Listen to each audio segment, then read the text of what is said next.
on, Twitch, let me log in.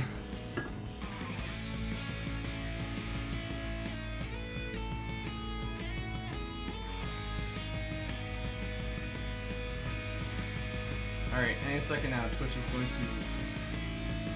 to log in. Any second.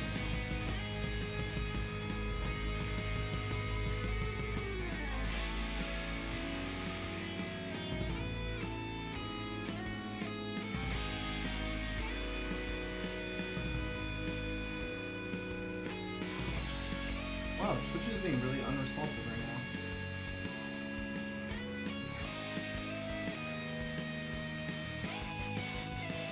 Upsetting is a word that I would use.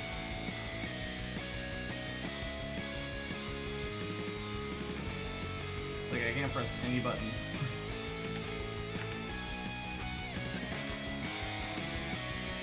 Actually, yeah, I can't press any buttons on Twitch. It's kind of weird.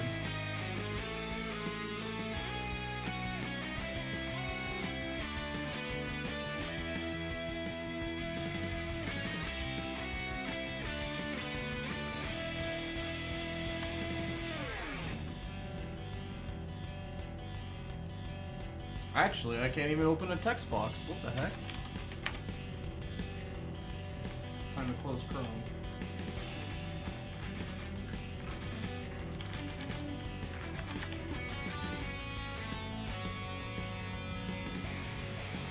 There we go.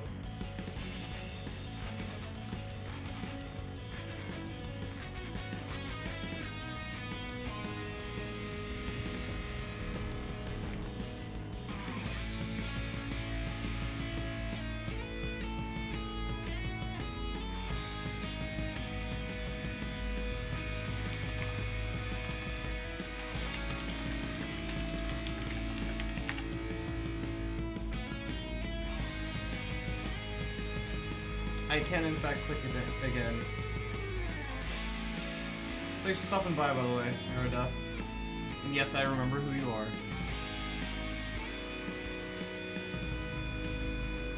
Alright.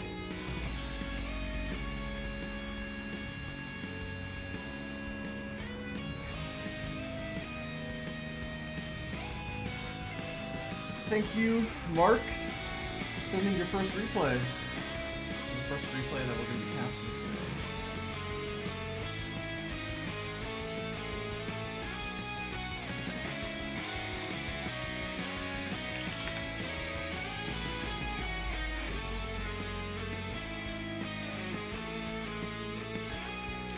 Alright guys, for anyone just tuning in, just going to be a practice cast. I also just set up a 60 frame per second stream, which I'm really excited about. So I'm going to be testing that out for the very first time. Let me know if there are any problems or if anything looks a little bit laggy, whatever. And, yeah, I think that's pretty much it. So let's go ahead and update this.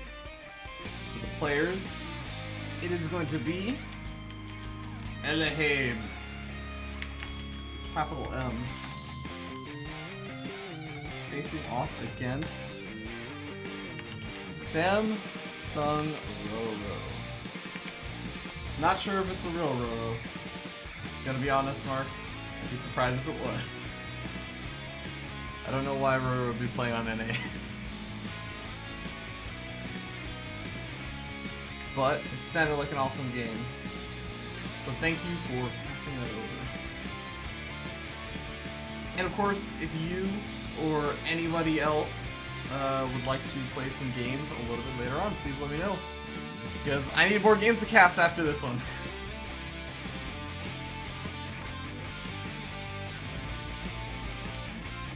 These are actually Grandmaster level casts, but I mean, if you have a friend or something, Arrow, of or like a replay of you cast or playing some game against another like whatever two gold leaguers or two platinum leaguers, like I'm happy to cast that. We're gonna be starting off with a GM versus GM level game though.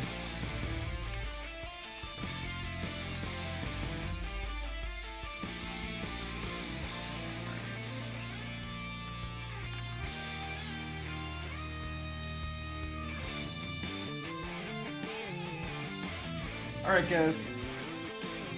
Let's get the show on the road then. Oh, wait, hold on. I totally don't have a score here. Well, actually, no. It's gonna be a one-game series, I think. This is played on the ladder. Alright, ladies and gents. Let's go ahead and do this. My foo bar is broken, so there's not going to be any kind of fade out. It's just going to be... Ah! Alrighty then. Let's go ahead and get this game started. Hello, hello, this is Fear Dragon, and welcome to the cast. This is going to be another chill cast, as we are sitting down here in the bottom left-hand corner of the map, Overgrowth, on top of the red Terran player, formerly of Team Clarity Gaming, but still a fantastic GM level Terran player. It is going to be ElhayM. And his opponent, spawning up here in the top right-hand corner, who do we have over here? He is going to be the blue Zerg player, possibly representing Team Samsung, but more likely than not, probably not. It is Roro. Now on his new team, Lotem. Not sure what that stands for. Obviously, it stands for something that I have no idea. It's something awesome and amazing, and I believe that this is a game played on the North American ladder. This is played at the GM level, so even though this may not be the real Samsung Korean Roro, who we should all love and adore, it should still be a player that is relatively good and pretty competent. And honestly, if you're able to get to Grandmaster in StarCraft, you're still a pretty damn good player in my book. But it is going to be a ZVT, which is going to be super duper awesome. I myself am a Protoss player and actually suck at ZVT because, you know what? Oh wait, actually, we're getting word from ElhayM in the chat right now saying that this was on the Korean server. This could actually be the real Roro. I don't know what I really don't know what Lotem stands for, but he must be a fan of ElhayM because you see that capital M at the end of the name, and it's the first and last letters capitalized. That is obviously a tribute to ElhayM himself, who has the first letter and the M at the very end capitalized. Roro clearly an ElhayM fan, but is that going to be enough? Let's see what these two players are opening up with. We have gas down for ElhayM, and actually with the barracks finishing up, he's going to have pretty close to enough gas to start up. What would you think from this barracks? It's going to be probably a Reaper as 50 gas hits, and there it is. Pretty standard opening. We see the Reaper openings all the time in this matchup. In fact, it is actually more surprising to see no gas or to see the factory plop down immediately after the gas has been plopped down. Well, I mean after the barracks, of course, as well. But regardless, Reaper opening, the most standard opening in the world. Roro did actually go for that earlier gas geyser, so can get a nice and early Zergling speed. And that's obviously really nice for controlling the space around the hatchery, keeping that Reaper on its feet, because if it just gets a little bit too over-eager, Zergling speed finishes up, and boom, that's a dead Reaper, and a nice little solid win of map control in the Zerg favor.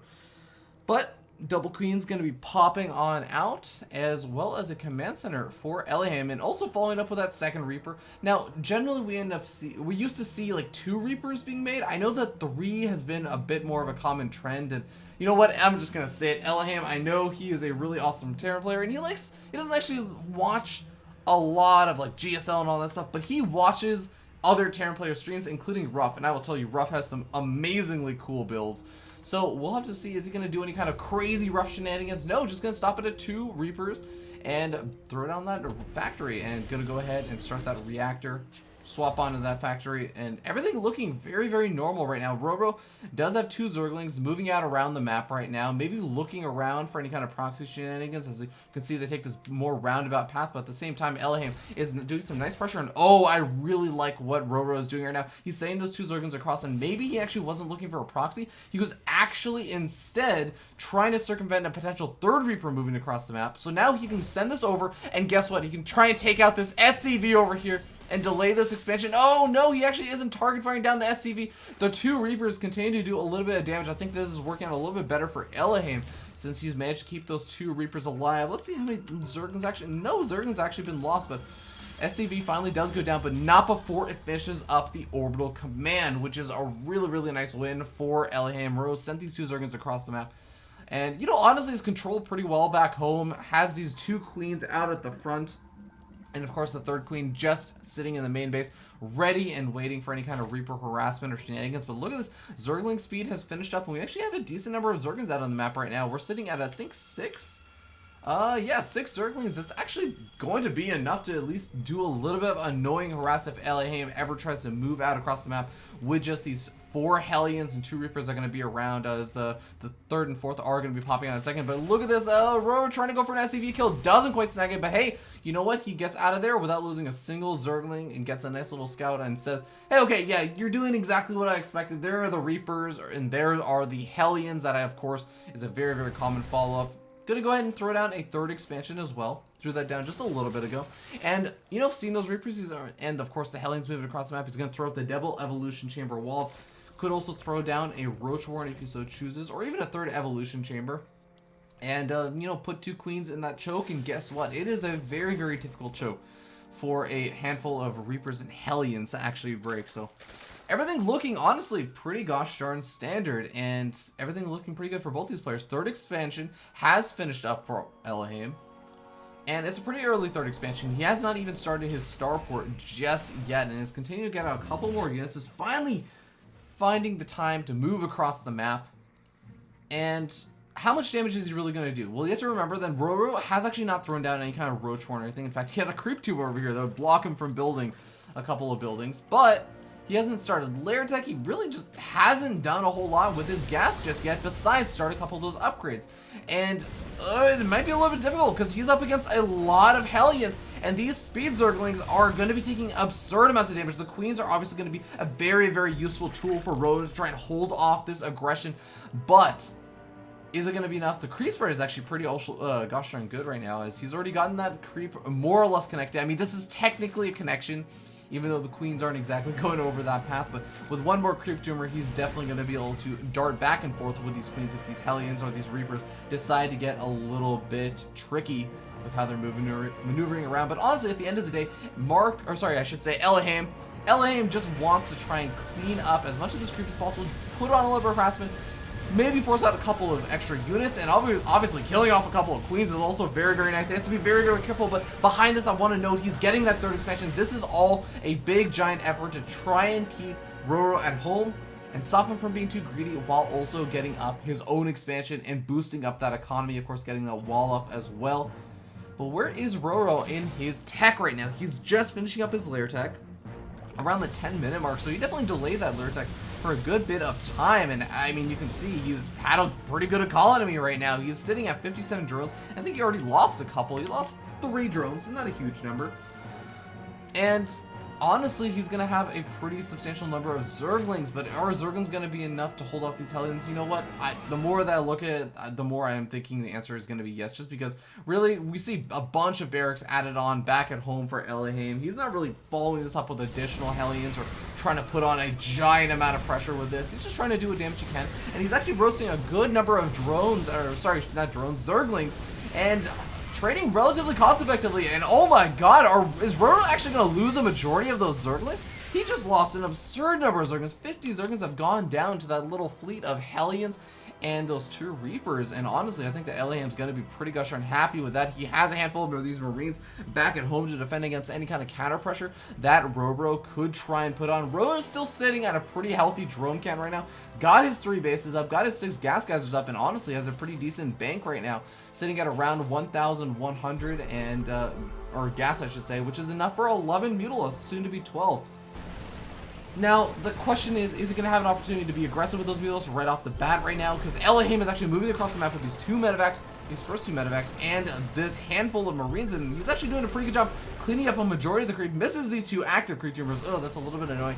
But regardless, those Mutilas are definitely going to have to be over here, because otherwise these medevacs are just going to be causing havoc. As you can see, ElhayM, he just picks right on up those Banelings, those Zerglings, not going to be able to do a whole lot. But where are the Mutilas? The Mutilas are actually not being produced right now, and he actually doesn't have any. So where are they? It looks like Roro instead opting to make a lot more of these Zerglings, a lot more of these Banelings, and he just looks like he wants to be counter-aggressive right now. He's going to be moving across the map, maybe trying to get deny on that third expansion, but look at this. ElhayM has all of these Marines now darting into the main base. All of these Marines are actually stimmed to death. They have to be very, very careful. The Medivac's finally getting an opportunity to heal some of them up. The Banelings are now starting to come in. ElhayM picking up and only happens to lose about 5 of those Marines. Does a pretty substantial amount of damage. Clears out most of the drones from mining, at least for a little bit. Road does manage to keep a majority of them alive. At the end of the day, only 5 workers have really been killed. So not the most horrific losses from Ruro, besides losing a lot of time and obviously a lot of annoying effort, because he's lost a lot of Zerglings, 78 Zerglings, 80 some Zerglings going down. ElhayM has been super duper cost effective with his units, and Ruro has a really good economy, has a pretty good position, but he needs to start taking some better cost-effective trades against ElhayM. ElhayM is definitely doing this really, really well, and finally the Mules are going to be coming out, putting an end to this annoying Medivac lift-up harassment that has been going on this entire game so far. Ever since the Medivacs have at least been popping out, the Marines are going to do whatever kind of final last trades that they can to buy time for these Medivacs to get out, but I don't think they're going to get very far. One of the Medivacs does go down, and the other one actually surprisingly does manage to sneak its way away. Now, I do want to note that, you know, ElhayM does have 6 Medivacs, but where the heck are they? They certainly are not with the army. Oh no, does ElhayM have a bit of a bad rally or something? Okay, there we go. There is the giant fleet of Medivacs. Needs to catch us up with the army. And ElhayM gonna try and put some pressure on this 4th expansion. Now, I just want to note that Ruro actually does probably really want this 4th expansion. I mean, he's been a 3-base Zerg versus a 3-base Terran for quite a bit of time. Normally, as a Zerg player, you do want to be slightly higher on the base count, but he ends up losing that 4th expansion and really not being able to do a whole lot to it. And ElhayM darting forward with a couple of those Marines, sniping off a couple of those Banelings, just being generally annoying and honestly doing a great job just denying the economy of Ruro from really building up past these 3 bases. And oh man, it looks like a drop going down over here for ElhayM. Gonna get picked off though, not really accomplishing too much over there, as Ruro is definitely on top of that one. But he does pull the Mules out up to the top right-hand corner of the map, and that allows his army to move along the left-hand side. Now, did he actually move a little bit too late? I'm not entirely sure, as it looks like the Mules are given some time to move back over to the left-hand side of the map, or at least to the center, so they can be in the most reactive spot possible. But let's just take a quick look at the upgrades right now, because I have to say that Ruro is definitely doing pretty well in the upgrade count. He's sitting at 2-2 on his Banelings and his Zerglings. Right now, ElhayM is about to finish up his +2/+2, but that's not going to be for another 25 to 30 seconds. Is that going to be soon enough, as it looks like an engagement, a big engagement, could be happening very, very soon. The Banelings actually blowing up on the Marauders, not exactly what you want from Ruro, and now we finally end up seeing it. Ruro having to pull back. He was looking like he wanted to go in, but just was unable to. Loses the expansion of the top left-hand corner. At the same time, ElhayM is doing a great job kiting back against all these Banelings. The split is actually pretty gosh darn good, and even though he manages to finally clean this up, I think that Ruro is definitely not feeling fantastic about how that engagement went. The best thing that I think he has going for him right now is that he's maintained this Mules count for quite a bit of time, and look at this. This is actually a pretty scary Mules count. Does ElhayM actually have enough to hold this off? I mean, he's been Ruro has been losing that 4th expansion over and over and over again, and he really needs to get that. But oh god, he's gonna get this denied once again, as the burrowed Widowmine denies the drone from taking it. That is so freaking annoying.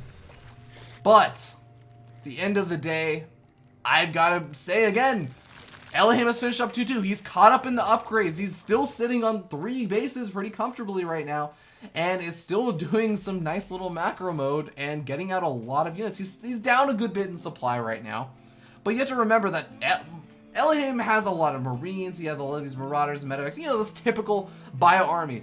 Ruro has a lot of Zerglings, and you know, has gotten up a decent number of Banelings now. But you know, I kind of feel like as long as Ruro doesn't get a totally terrible engagement angle, he should actually have the army that should be able to crush ElhayM. The thing is, ElhayM is just doing a good job buying time by this constant hyper-aggression. I mean, you can see he's trying to move this army up along the left-hand side of the map so that it doesn't necessarily get spotted right now. So when Ruro tries to move up over here to take this expansion, I mean, he's going to be on the other side of the map to defend against this. And of course, if Roro's defending against this, he's not assaulting ElhayM's third expansion, so this is a kind of a nice play. Now, I think that the creep did manage to spot just a hint of some of those Marines moving around, and it looks like a couple more of those Marines getting tagged over that Zelnaga watchtower. Oh, ElhayM catching a lot of those banelings in the middle of morphing, and that is going to be very, very annoying for Roro, but he still has a pretty decent number of banelings left over. 28 banelings now charging forward right off of the creep. They're going to get slowed down just a little bit, but I think that he has more than enough to at least push this back far enough. But ElhayM now coming back in with a lot of these Marines. I have to say, this has been a pretty back and forth game, but Roro really does need to get this fourth expansion established. He is completely getting mined out in his main base. Only has a handful of these gas left over in his main base as well. And honestly, ElhayM is doing a really solid job. Although ElhayM may need to get fourth expansion over himself, but first he has to worry about this engagement. The banelings are now exploding on a handful of these Marines, actually cleaning up a majority of them, getting some pretty good hits off. The Thor is kind of attacking the Zergling instead of the Mutalisk. Obviously, that's not entirely ideal, but still, he manages to push Roro back for at least a little bit. And honestly, Roro lost the majority of his banelings there. He used up a good 18 or so of those, and now he needs a little bit of time to remake those. But he's holding on to this fourth expansion. I think that he probably wants to grab his extra gas geysers there as well. But ElhayM does not want to give him the opportunity. He's just playing this constant rally across the map and don't stop the aggression for more than 25 seconds, says ElhayM, and he's doing a pretty good job of that if that is in fact his plan. But a fourth expansion is finally underway for ElhayM. The engagement going to be happening once again. The Zergling's charging for. God, look at that Mutalisk count, ladies and gentlemen. We have an absurd number of Mutals. Is it going to be enough? I honestly think it may be, as he is now chasing ElhayM back out far away from the creep. And actually, I think that he has a big enough force and he's done enough damage, and he can now start to put some pressure on ElhayM. For once, Roro going to be able to put the pressure on ElhayM. That's got to be a huge relief. Now going to be able to force a liftoff on this fourth expansion. The Marines darting forward, trying to just get some pickoffs on those Mutals, but it doesn't look like he's going to be able to do a whole lot about it. The Mutals going to go after that fourth expansion. He's trying to get that down. The Marines darting back forward in and getting some of those banelings to try and go after him. Oh my god, those Widowmine hits! 14 kills and 16 kills. Those are Zerglings and banelings, ladies and gentlemen. And ElhayM manages to hold on to his... Wait. Oh no, did he lose his fourth expansion? Oh man, I did not actually see that go down, as the Widowmine hits are honestly all that I could really pay attention to after seeing those. But that is actually really unfortunate for ElhayM. Now the thing is, that was his main orbital command. That was his main base. That was the one that he was gifted at the very beginning of the game. And he went ahead and lost it. Now I'm sure his grandparents who gifted it to him are going to be very upset. But you know, this natural expansion is starting to get pretty mined out. And honestly, at the late stages of the game, I think that most Terran players who are making this many Marines are more hurting on minerals than gas. So I wouldn't even be that surprised to maybe see him lift off and just float over to this third expansion if he doesn't want to recreate that expansion. But at the end of the day, I'm really liking Roro's situation right now. The only thing that I don't like is the fact that he's really stopped at that 2-2 upgrade count, whereas ElhayM has actually been sitting on 3-3 for a little bit now. And honestly, this is looking a little bit grim for ElhayM, in my honest opinion, just because he needs to get this fourth expansion up. But right now, Roro has been given the opportunity to get his own fourth expansion up and running, has an infestation pit, has the hive tech on the way, has the time to morph in a couple of those banelings, and I feel like Roro's getting ready to go for round 2, maybe as soon as he maxes out. And ElhayM is really going to have to get into a nice, solid defensive position, make sure that he nails the splits. I mean, he does actually have a pretty scary army going for him right now. Has 9 Widowmines in the mix, a couple of Marauders that are going to be obviously useful for maybe soaking up some of those baneling hits. But at the end of the day, where is the engagement going to happen? Now, one actually thing that I really like about how ElhayM has been playing this out is that he's actually done a great job in the earlier game of shutting down that creep. I mean, really, the creep was down over here, I think, and ElhayM has been able to clean it up pretty handily repeatedly, and Roro just hasn't gotten an opportunity to actually do a whole lot about it. Now ElhayM is trying to put on a little bit of pressure over here. Oh my god! 7 kills, those are Baneling kills, another handful of kills on this Widowmine, and almost every single one of the Banelings has been taken out. Roro needs some more time to prepare. ElhayM not going to try and give it to him. He is darting forward with a handful more of these Marines. He's putting on some pressure. The fourth expansion is under fire. The extractor goes down. The Baneling's trying to find a couple of good hits, but not quite able to find the ones he needs. ElhayM is situated in such a good position. Roro is giving up his fourth expansion. And that is actually going to cut hugely into his economy. That was a majority of his economy. Look at the income graph. he is sitting down to just barely 500 minerals per minute. And now he has to just take an enormous win in this next engagement, because now ElhayM is the one with the 4th expansion up against the player without one. And he is actually doing a great job of this situation right now, dropping over in the main base. He's going after that hive. It looks like the Zergons and Mules are going to be able to clean that up, but still, that gives ElhayM a chance to push even further forward. He's still on creep. I would love to see him maybe throw down a scan or two just to take out some of this creep and maybe make it recede a little bit, but I think he's looking to maybe end the game very soon, as the Banelings are now coming in. Those Widow Mines are actually situated pretty nicely, and at the end of the day, ElhayM manages to hold on pretty well. Only Mules left over, and GG is not called, but ElhayM is victorious nonetheless after a really sick game. Back and forth between these two players, although I have to say it was mostly just ElhayM putting on a lot of pressure. It was more just a lot of forward for ElhayM, and Robo trying to push back once or twice in the game, but not quite able to make it work. So some really sick play over there. And hopefully you guys enjoyed that. So if you guys are watching this on YouTube, hopefully you guys enjoyed the commentary. And if you did, please consider following me over on twitch.tv/FearDragon64, or just subscribing over here on youtube.com/FearDragon64. If you're watching this on the live Twitch stream, we're going to be casting a couple more games. If you're interested in playing or have any friends that you want to play against, hopefully people of the same level, or even if you just have some awesome replays, let me know in the chat, and I will probably be jumping onto those right after this. And yeah, that's actually going to be it. So guys, thank you so much, and we'll be back in a little bit. And by back in a little bit, I mean YouTube will be back in a little bit, but we're actually just going to stick around and chill. All right. So chat, let me know, how did the 60 frames per second look? And hey, what's up, Reborn? Boisterous. Was just gonna fall asleep in like 5 minutes. Oh, Lodom is a clan on the Korean server with a bunch of Koreans in it. It's like Nasser Storm. Got it. Interesting. I didn't actually know that.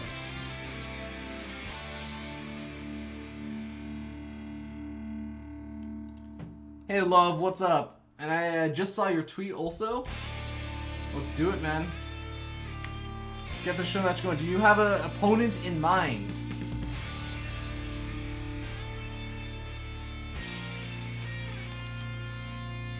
I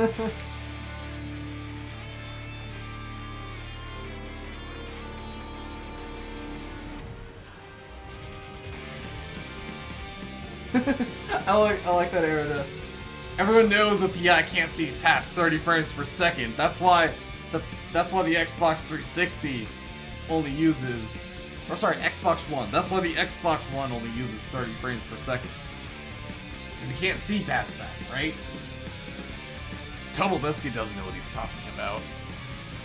Okay, love, go ahead and join the channel Fear Dragon. Just because it's easy.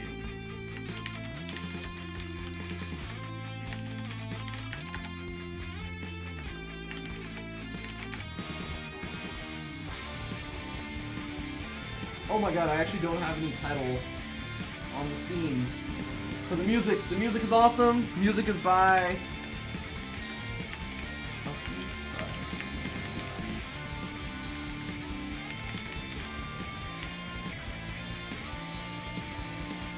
Music is by an artist called Husky by the Geek. Definitely check him out on YouTube. It's pretty awesome. He does a lot of covers. Let's get that in a different color. How do we like black? Yeah, sure. I'm feeling lazy. I'm not gonna change it. Alright, love finishing up a game of Hearthstone, no problem. Thank you again, ElhayM, for the replay. And sorry I ended up calling you Mark in the replay, or in the cast. Just a force of habit now, man. But yeah, also guys, for anyone tuning in maybe a little bit later, this is just sort of a chill cast, something I'm going to be doing a little bit more often. Normally these will be on Saturdays, as well as I think Mondays and Thursdays is what I promised I would do. Still dates a little bit up for discussion in my mind. But if you have any feedback, well, please let me know. I'm looking to improve and get better and all that stuff, so if I say something that's total bull, please call me out on it. And also, of course, let me know how the 60 frames per second looks.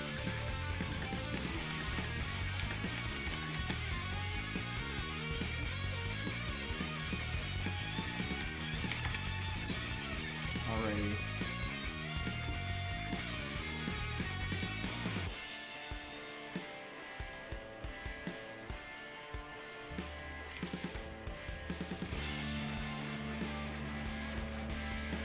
Oh. Alright, so let's see. Played a couple of games of StarCraft today. Didn't go so well. Feeling a little bit rusty. It went okay-ish though. I think I faced off against a Terran player on Habitation Station. Was it Habitation? I think it may have been Ultrazine. I can't even remember. It was like a Terran player on Ultrazine. And like a couple minutes into the game, I'm like, why do you have a gas geyser and no barracks? My gateway's almost finished. What the heck is going on? And this guy's like, oh shoot, I forgot my barracks. I'm like, oh, okay, he like messed up. All right, I guess I'm ahead. I'll just play out my normal build. He totally proxied me. Totally proxied his barracks, and all in me. And I meted it a little bit too hard.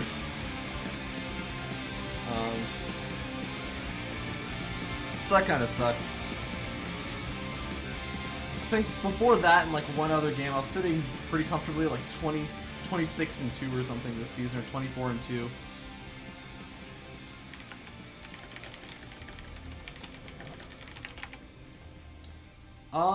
Yeah, I'm not sure if, so we're gonna be seeing Dust Love play a series, a show match series. If anyone wants to play, let me know. I'm not sure if Love has anybody in mind that he wants to play against.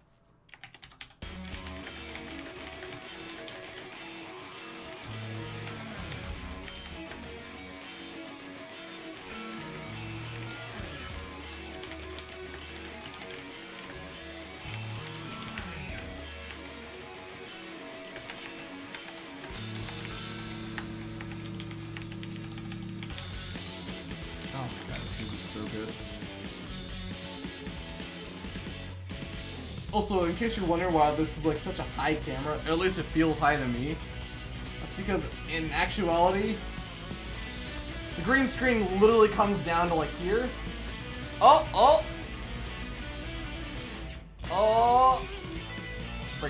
Breaking the facade. Alright. Love's gonna try and find some of his teammates. And yeah, I was on Dota earlier, Arrow. I was playing with one of my, well, actually one of my Purdue friends. I'm also super hyped because the International's coming up in like 2 or 3 weeks. It's gonna be freaking awesome. I live in Seattle, so definitely going for that. I have a friend who managed to snag me some VIP tickets, so it's gonna be pretty awesome. But yeah, it's gonna be that. I'm trying to get tickets to BlizzCon. I'm not sure if that's gonna happen, but I'm trying. So it's the International in about like 2 or 3 weeks. Then about a month and a half from now, it's PAX Prime. Then I think around November it's gonna be BlizzCon, hopefully, maybe. And yeah, I don't know. We'll have to see if there's anything after that, but that's already pretty awesome, considering I just got to go to MLG Anaheim. What do you mean, what's the deal with Blitz and Purge? I don't think there's anything going on with them. I think they're just playing, or not playing. I think they're still friends. I don't really know. I don't really keep up with it. Alrighty, looks like we're finding a game underway. Or the series underway. Let me update this. It looks like we are going to be having Dust Love facing off against Dust Amplify.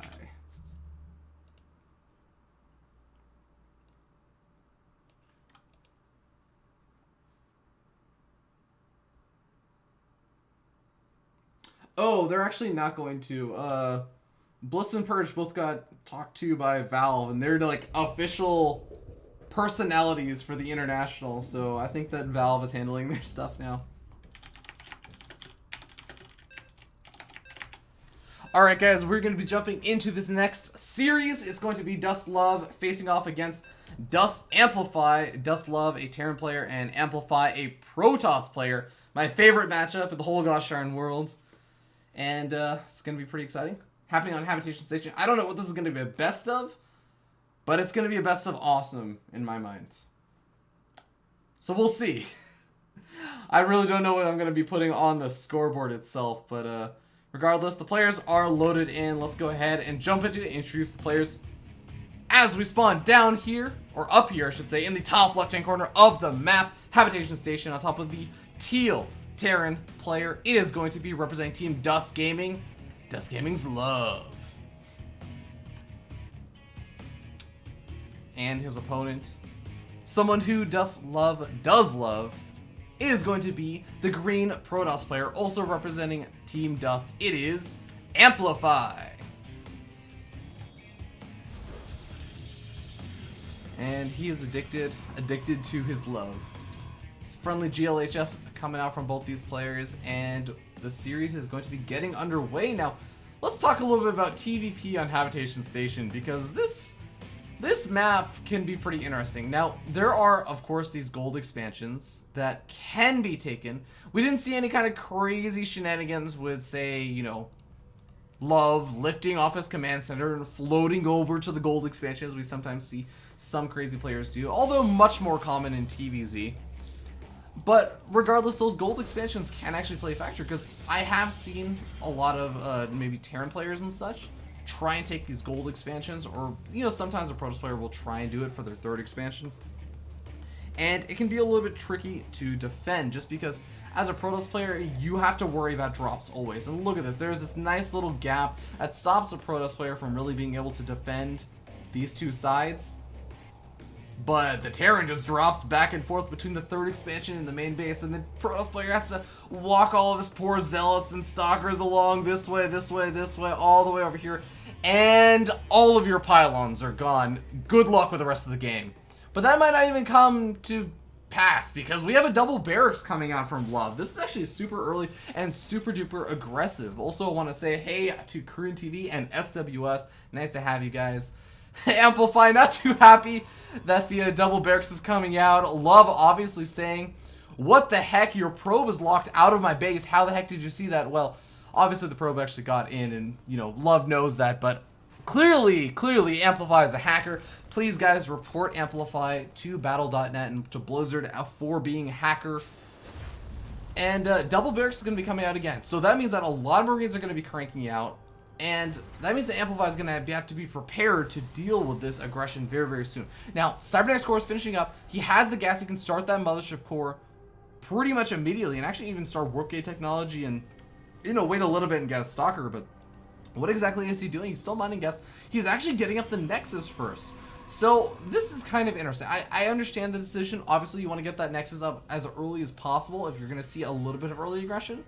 Just because the earlier you get it, the easier it is to obviously photon overcharge, because you can't photon overcharge a building Nexus. The photon energy just doesn't work that way. It's a little bit too unstable. You could actually cause a nuclear explosion, and you know what? This is just, it's not Terran, it's Protoss, okay? We don't cause nuclear explosions, we just shoot lasers. So, getting up this Nexus nice and early to defend against any kind of early aggression is going to be a nice little maneuver. Now, will he actually need it for now? I think that he should actually be okay with just the Zealot and the Mothership Core. He's going to maybe take a little bit of annoying damage on the Nexus. But at the end of the day, he can afford to take a little bit of annoying damage. The Nexus is going to be finishing up pretty soon, although there are still more Marines just kind of rallying their way across the map. It looks like the Zealot and the Stalker are going to be popping out finally to try and do a nice little defense. And Zealot taking some good damage, but, I mean, at the end of the day, Zealot barely actually took any real damage. Those shields are going to heal back up, and he managed to kill off 2 of those Marines from Love. Honestly, at the end of the day, I still like Amplify's situation a little bit better. I think that this worked out much better for Amplify, and Love did invest a little bit extra in going for these 2 earlier barracks. He had to delay his expansion from going up a little bit longer. And you can see also his SCV count maybe a little bit lower than he really wants it to be. Where does the game go from here? Looks like a robotics facility going to be going up for Amplify. And he's actually going to be pushing out across the map with these 2 Stalkers. And you know what? I think this is a good decision, because you know what? If you see that your opponent's gone for some kind of early 2x pressure, you know what they're not going to have? Early tech labs or anything of the sort kind of finishing up. They're not going to have a super fast factory and starport and all that other kind of stuff. They're going to be a little bit more delayed because you kind of invested in making a lot more Marines earlier on rather than getting up a faster command center or rather than starting an immediate factory afterwards. So, you know, those Stalkers can really kind of seize control of the map for a little bit. I'm actually a little bit surprised he didn't mind to try and poke up over here. He had the Mothership Core, so maybe he could have thrown down a Time Warp. He didn't actually have to use any energy on the Photon Overturn. But regardless, looks like he's going to play it safe, not take too many risks, and just kind of leave a majority of the army at home.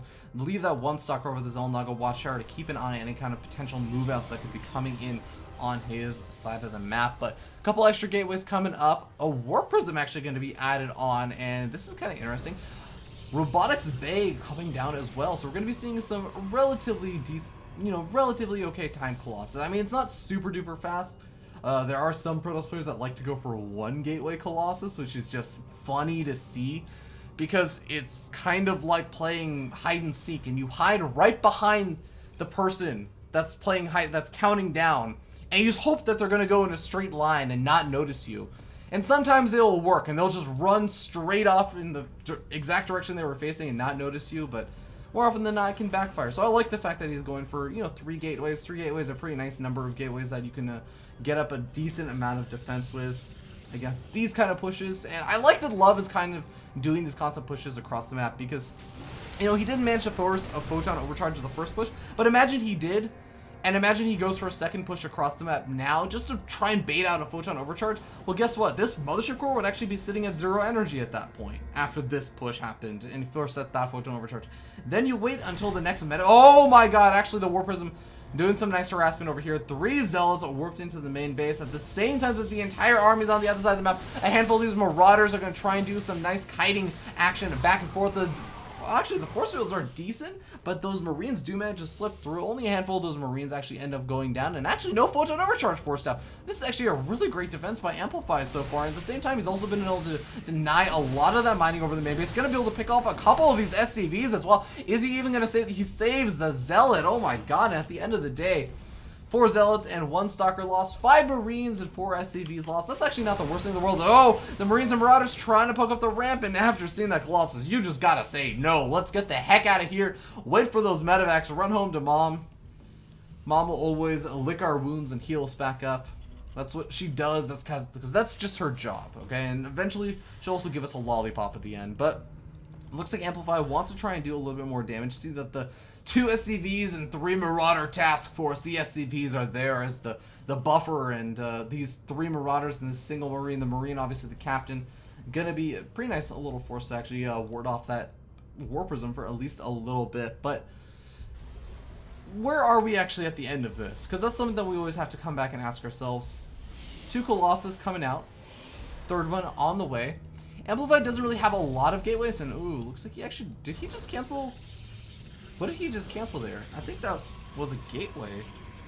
I'm actually not entirely sure, but regardless, he canceled something and decided, you know what I need? I need more gateways in the Templar Archives, so he's going to be going for that. And I think it's going to be pretty nice. This is a pretty nice place to actually transition out into the Templar Archives, just because 3 Colossus is more than enough to do a substantial amount of damage to any kind of Bioforce. I would like to see him maybe get up a couple more gateway units, just because, I mean, Love kind of could do a nice little push out at some point in the next minute or two and potentially do a lot of damage just because there's not enough of a gateway army buffer. Yeah, the Colossus is there, the Colossus do a lot of damage, but they need something to tank damage for them, or they're just going to get incinerated immediately. Now, we do see a nice little split up coming out over here from Love, and this is actually a nice way that you can abuse the fact that your opponent really doesn't have that many units.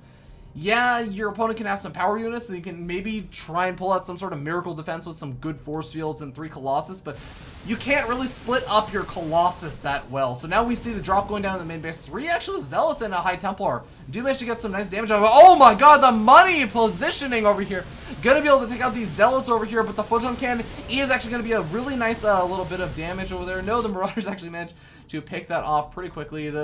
Actually, the army down there actually managed to miss a little bit of it, so I apologize for that, as it looks like a good chunk of it actually did get picked off. But regardless, he managed to get out with a handful of those units. And at the end of the day, it doesn't really accomplish that much. And, you know, I can say this because it's a practice cast, but I really do need to stop saying at the end of the day, because it is actually not the end of the day just yet. We still have more StarCraft ahead of us. But Dust, Love, going to be trying to get up that third expansion. Really does need to get that floated over and landed, just because Amplify has got his third up, has got his gas mining, is sitting up at a handsome 4 Colossus, going up to 5 Colossus, has a Templar Archives out, I believe has Storm finished. Yep, Storm, I assume, is finished researching, or he's chrono boosting the Templar Archives and forgot to research it, which would be incredibly unfortunate.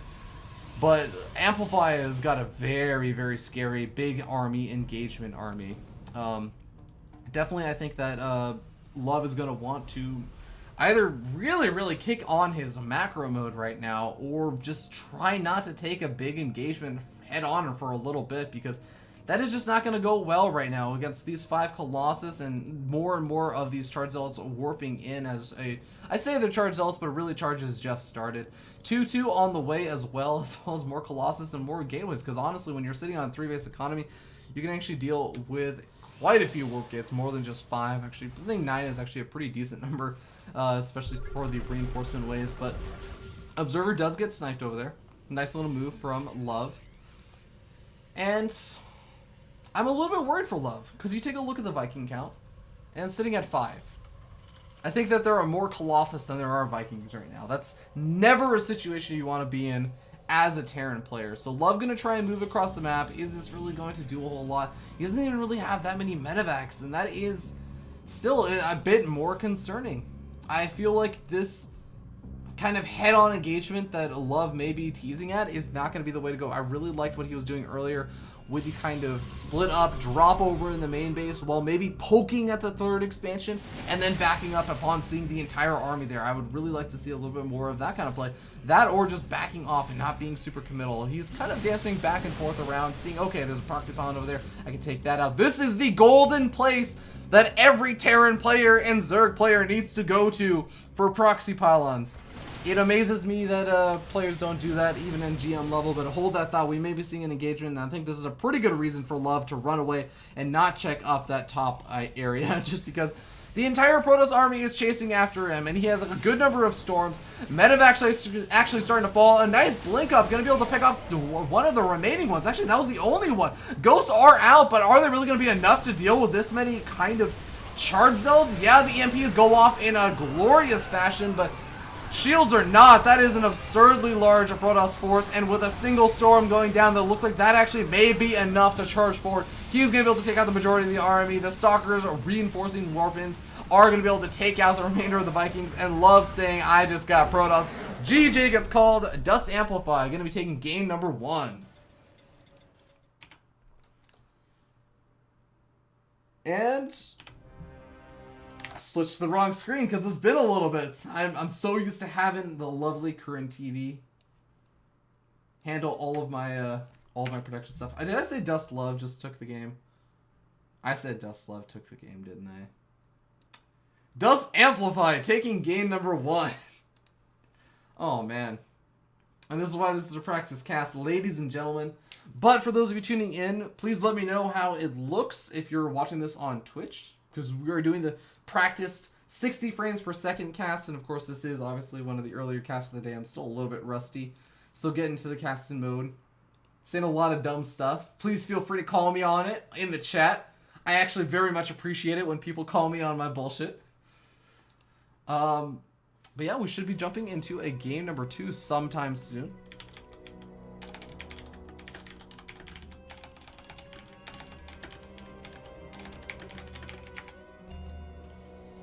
And, you know, that was an interesting game, just because I'd have to look back at it. Again, I'm not necessarily at the top of my form right now, but from what I could tell, by the end of the game, Love just really did not have a lot of medevacs nor Vikings, and it seems like somehow his starport production kind of got hurt, or he was losing a lot of medevacs, and I didn't really see him losing them. Because I thought that he was getting out with the drops and all that kind of stuff with a majority of those medevacs. I know that he did end up losing 1 or 2 medevacs with that kind of second big push out. Obviously there was the 2 racks pressure, and then there was the big Marine Marauder kind of push out. But you know, that Sorry, I think actually, yeah, it was the third push out. It was the one where he had to drop in the main base and also pushed out along the bottom side. I think he may have lost like 1 or 2 medevacs over there. So that maybe hurt his abilities to produce a lot of Vikings, but at the end of the day, I have to stop saying at the end of the day. That's, at the end of the day, you need to stop saying those kind of phrases at some point. Gosh darn it. Alright. Hopefully we can get this. And I do, since Amplify is asking me in the game lobby chat, I do have past broadcasts on, so you can watch this, and you're probably watching this right now and being like, holy crap, why the heck did I let this idiot cast me today? This guy doesn't know anything about StarCraft. Hopefully you're not saying that, but would appreciate any feedback. But regardless, the series is going to continue as the game gets back underway. We're going to jump in as we spawn up here in the top right-hand corner of the most standard map in the world. It is going to be the map Overgrowth on top of the Teal Terran player representing Team Dust Gaming. Currently down 0-1 in this show match series that we're not actually keeping track of score of, but we really are because we just like numbers. It is going to be Dust Gaming's Love.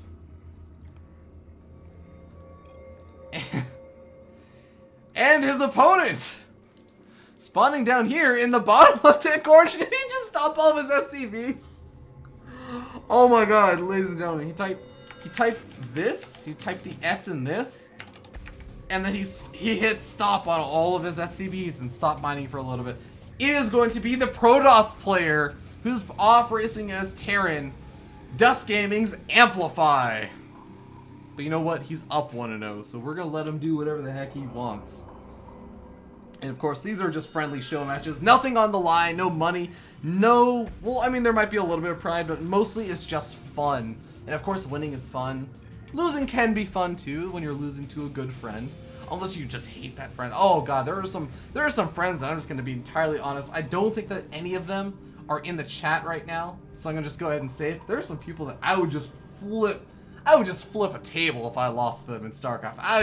I get so proud of like, oh, I'm better than you scummy Bronze League player friend who I introduced I'm just kidding. I love you, Bronze Leaguers. You guys actually have some of the best games, but and hey, shout out to Gatacan in the chat. Thank you for the compliments on the frame rate.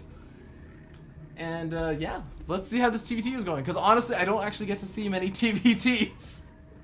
To be quite frank, they don't happen very often anymore. It's a bit of a rare occasion when the moon aligns with the sun and the earth and actually Saturn. I don't actually think, I think that's physically impossible. I think that actually should be physically impossible. Unless Saturn is behind the moon? Maybe? Or sorry, not behind the moon, behind the sun. Yeah, I think Saturn would have to be behind the sun for that. But that's just about how rare TVT feels these days, man. It is pretty crazy. But Factory is going to be going up for both these players. Looks like actually pretty identical builds, and I'm going to hand it to Amplify. He's actually doing this pretty well. I mean, he's pretty mirrored up until the point where this reactor has gone down for Love. But I mean, these two players have had a relatively mirrored builds. The second gas guys are going down nice and early for Amplify, actually, right around the time that factory goes up. And I used to have a friend who taught me about Terran way back in the beta of Wings of Liberty. And I don't know if this logic is still true, but generally, I like to think it is. If you see the second gas guys are going down around the same time as the factory, you're probably going to be seeing, boom, Starport being plopped down immediately after it finishes up. And potentially even maybe a Banshee play, I think, would actually be pretty reasonable. And yeah, Tech Lab going up for Amplify. Now, he doesn't play Terran, so he's building the Tech Lab a little bit early, but that's okay, because he's going for Banshees, and I like Banshees. Banshees are fun. Do you guys remember in the beta, or even in early Wings of Liberty, where your Banshee would be considered a fail bit of harassment if it didn't get 26 kills? It's like the average, like an okay, you're trading even with your Banshee, was around 15, like 10 to 15 kills or workers. Yeah, it's not that way anymore. Now you actually just can kill a couple of workers, maybe force a Raven or a scan or two, and you know what? You're actually in a decent position with your Banshee, but the Banshee's gonna be coming out, and Cloak as well. So this could actually be pretty strong. ElhayM moved across the map over here for Love, and you know what? He saw that, hey, there's a bunker going up. I only saw 3 Marines. That's actually a little bit suspicious, and he is probably, I mean, he is in fact a Terran player, so he should be thinking, you know what, this looks a little bit like maybe some Cloak Banshee shenanigans. or at least some kind of drop shenanigans. I think one of the two, but Medevac is coming on out over here for Love, and he's actually getting ready with a lot of these units over here. He's getting up a lot of those Marines rallying across the map. You know, maybe he doesn't actually know what's going on over here because he's rallying them all across the map. And I have to wonder if this is going to work out because now the Banshee is out. It's going to have Cloak in about 30 or so seconds. The Medevac actually boosts right past the Banshee. He knows where it is now. What does he do? He's going to be going after the Banshee. I don't think that he has time for it. Oh, he's going to load up with the Medevac and boost back home? Okay, I thought, oh man, I thought he had the sickest opportunity to intercept the, no, he is gonna intercept the Banshee. He's looking for the Banshee. He's boosting forward just a little bit too early. Is the Banshee actually gonna see it? Is the Medevac gonna see the Banshee? There it is, he sees it. And he's gonna have time to get back home and unload. I don't know if he's gonna have time to intercept it and try and take it out. It'd be awesome if you could unload your Marines in that little koi pond, but I don't think that this Banshee is going to be able to do a whole lot. Although, wait a second, is the scan available? Scan is available. It's going after the Banshee. The Banshee is going to barely escape. No stim or anything because we had a fast starport play. And the Banshee is now going to be uncontested. This expansion is not even finished up. There's an engineering bay done, so the missile turret's going to be going up, but this Banshee is going to be a Wings of Liberty early beta Banshee, ladies and gentlemen. He's going after the Marines. He's going to try and go for the prolonged damage. Actually, now going back after the SCVs. Oh, the repair actually managed to keep that SCV alive. That's actually pretty sick. The missile turret does finish up, though, and the Banshee getting just barely out of range of that missile turret. Let's keep an eye on this, where exactly this missile turret's range is, and you know, see how much more damage can this Banshee do, because it looks like there's going to be enough energy for a scan in just a couple seconds. And oh, great timing over there from Amplify, seeing that. Going to be backing out. Needs to drop down a couple of those mules, and yes, he does. Don't worry, ladies and gentlemen, he does not play Terran normally. So it's honestly pretty impressive how well he's actually been able to do with this game so far with the Banshee harassment. Love is in a lot of trouble after losing a lot of those workers and not quite able to identify that the Banshee harassment was coming in. This is actually his second Banshee. His other Banshee is back at home, but he might end up losing this one. Oh, barely managed to keep it alive. Picks off in a Marine as well, saying, no, there wasn't any trouble at all. Just a little bit of a Viking chasing after this Banshee, and it looks like the Banshee should be able to get away. This Banshee maybe gonna try and get repaired. Oh no, it's getting dropped on. A nice move over there from Love, picking up the Marines and getting that little extra speed boost to get the Banshee down. There's that second Banshee though, retreating its way back home, down to just 14 health. A really nice save over there.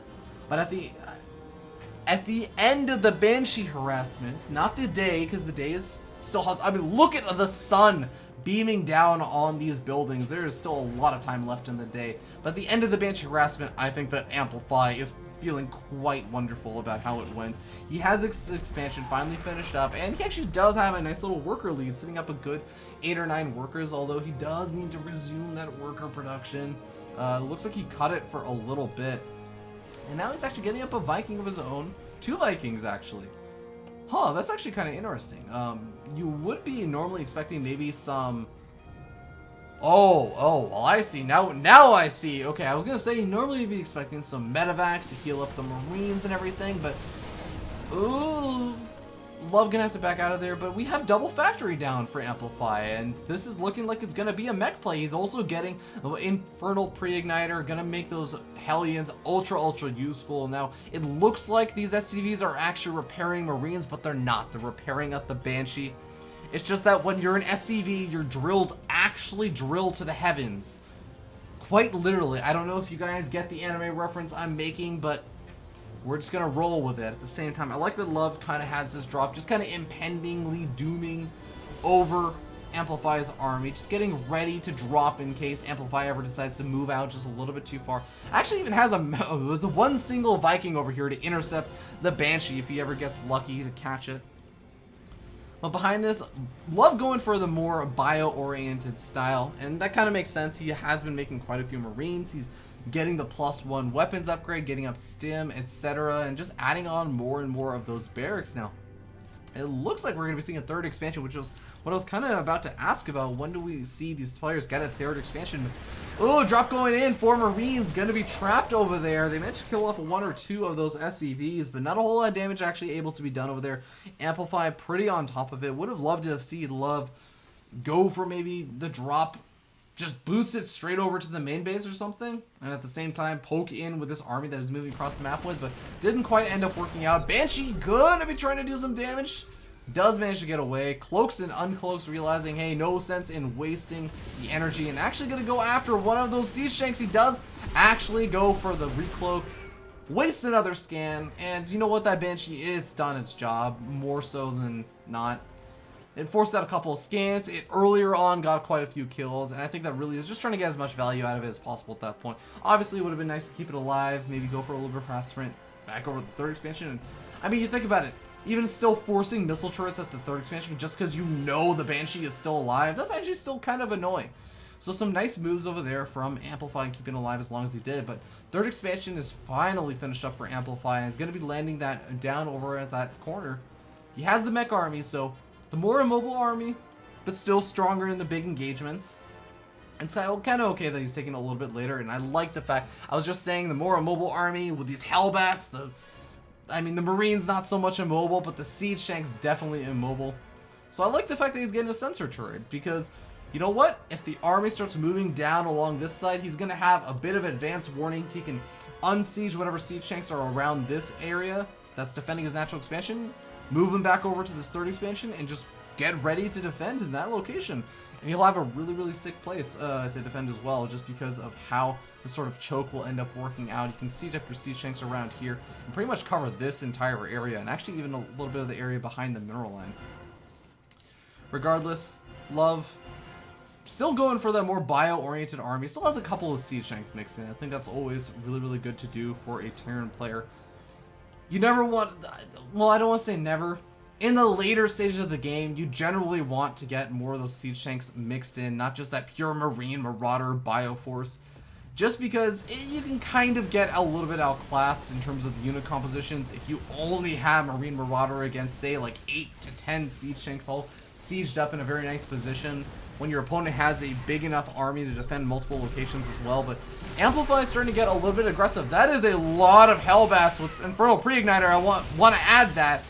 And Love is going to have to be super duper careful with his Marines. He cannot afford to let those Marines get anywhere close to those Hellbats. And these two siege tanks are actually doing quite a bit of good damage to those Hellbats. The Hellbats now going after those siege tanks, and they're actually able to get now on top of the Marines. The Marines still doing some good damage though, and actually managed to clean up all the Hellbats. And now only 2 Hellbats that just reinforced in are remaining. The siege tanks now under fire. The Marines are actually doing a pretty good job splitting. You can tell that Love definitely plays the Race of Terror, because he actually cleans that up pretty gosh darn well. Now the Vikings gonna be on the retreat. Even a couple of these guys may go down. Oh man, they stop moving for a couple of seconds. And when you stop moving, you are basically like a fish. You are gonna go down to Marines. That's exactly how fish die when they stop moving. It has nothing to do with a lack of oxygen or gills. But Amplify is definitely gonna have to grow a couple of gills very, very soon. I mean, he's grown quite a few units, and I think that that actually may be enough. It's not quite gills. Gills are kind of cooler to see on a human, but I'll settle for these kind of siege tanks and Hellbats, because I think that this, as long as it gets sieged up in this location in time, I think that this should be more than enough to defend against just a handful of these Marines. Although, you know, I have to say, Love has been doing, oh my god, oh no, Amplify, what are you doing? Amplify is so far out of position. He gets those siege tanks sieged up immediately. One of them that was sieged up gets taken out. A couple of these Hellbats trying to filter in through the command center. His own command center working against him. And I have got to say, even though Love is going to get cleaned up over here, he definitely took a much more cost-effective engagement over there than he really should have. And Amplify has got to really be careful with how he positions his army over there. At least I think, I mean, I liked what he was doing. He was kind of trying to cut this army off as it was on the retreat. But that gave Love a great opportunity to cut back down and over here. And you know what? He was actually kind of okay sacrificing some of those units to kill off a couple of siege tanks, and even up a little bit of that Hellbat count and everything. And honestly, at the end of the day, Amplify has the army that's a little bit harder to reproduce. I mean, making all these factories, that is a lot. Oh my god, that's a lot of factories. But these were expensive to make. I mean, making 7 factories does not come easy. Nor do all the units that come from the factories. And now we end up seeing a nice little engagement over here. But at the same time, with all the Hellbats being taken out, I mean, they're doing a good job tanking for the siege tanks. But if this Hellbat count just gets a little bit too low, he could be in a lot of trouble. Although, I've got to say, Amplify is doing pretty well for himself right now. Actually, is there much of an army left over? Am I completely misreading the situation? I think that Amplify actually may be the one in a lot of trouble over here. Is now, sorry, Love may be the one in a lot of trouble over here, as now the Siege Chicks are sieged up in a great position over here. I mean, the Marines and Marauders are going to have to either filter through this choke, or they're going to have to walk along this very, very long path down along the bottom side. And guess what? Some of these Siege Chicks barely going to be in range of that command center, going to be able to easily deny mining it. If that wasn't enough, the Hellbats would roast any kind of SCVs that would try and mine from that location. Love going to be in a lot of trouble, and oh god, this command center is also over there. Does Amplify realize it's there? No, he has not actually seen that command center or the command. And oh, we may be seeing engagement over here. The Siege Tanks for Love sieging up quite late. Is it going to be enough? The Vikings actually landing for Amplify. That's going to add in a lot of extra DPS, and he manages to clean up Love's army with flying colors, and is continuing to just get this constant rally of Hellbats and Vikings and Siege Tanks across the map. And honestly, it's a pretty gosh darn scary army. I'm kind of surprised, but you know, these Siege Tanks, they're really not dying very often. The Hellbats are really doing a great job of tanking the damage for most of those Marines and Marauders, and by the time the Hellbats are cleaned up, either 2 more Hellbats are in on the rally, the constant line rally, or most of the Marines and Marauders have been cleaned up, and it's kind of both of the players to back off and rebuild up their army a little bit. But now we end up seeing the Siege Tanks in enormous numbers, and they siege up. That is, oh my god, actually, now Love gonna be in the worst situation possible. How in the world do you defend against this? The Hellbats now charging forward a little bit too far forward, as Love is in a great position to defend against the Hellbats single file running in through with a very, very small range. But oh, Love calling out. It's been nice to be on Dust, but he doesn't feel like he has a place on the team anymore.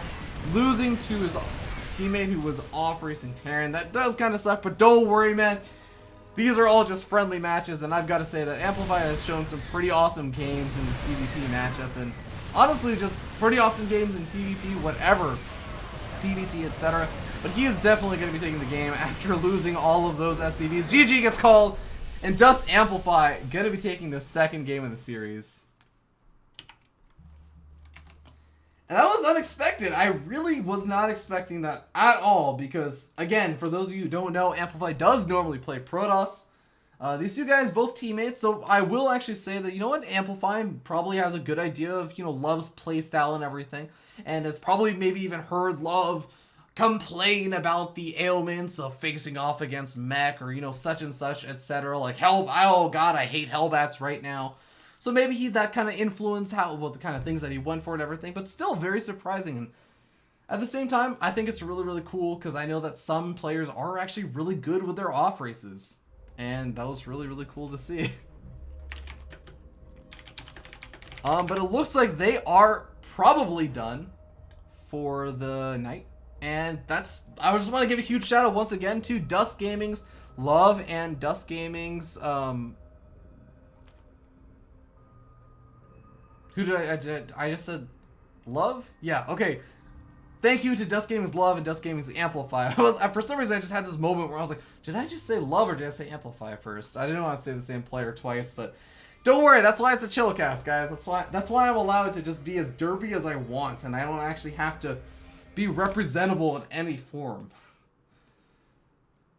And anyways, I do want to thank everyone that's actually tuning in right now. It's super duper awesome to see even a couple of people tune in for these kind of casts. They're super duper casual, nothing on the line, but still a lot of fun. I think day before yesterday, oh man, time flies. I think it may have actually been a little bit longer ago than that. We saw a PvP series between Saravati and Ire. Ire from Team Ascension, a really good Protoss player, and it was a pretty back and forth series. Also, I think it was like best of fives. Best of 5. This is the new air quotes. You use actually all 10 fingers. A shout out to Current TV, best observer in North America. But yeah, I'm being really derpy right now. What was I just saying? Oh yeah, we had a best of 5 between Saravati and Ire, where it ended up being 3-2. So cool that we got to see a best of 3. Maybe if it went to a best of 5, the series would even up.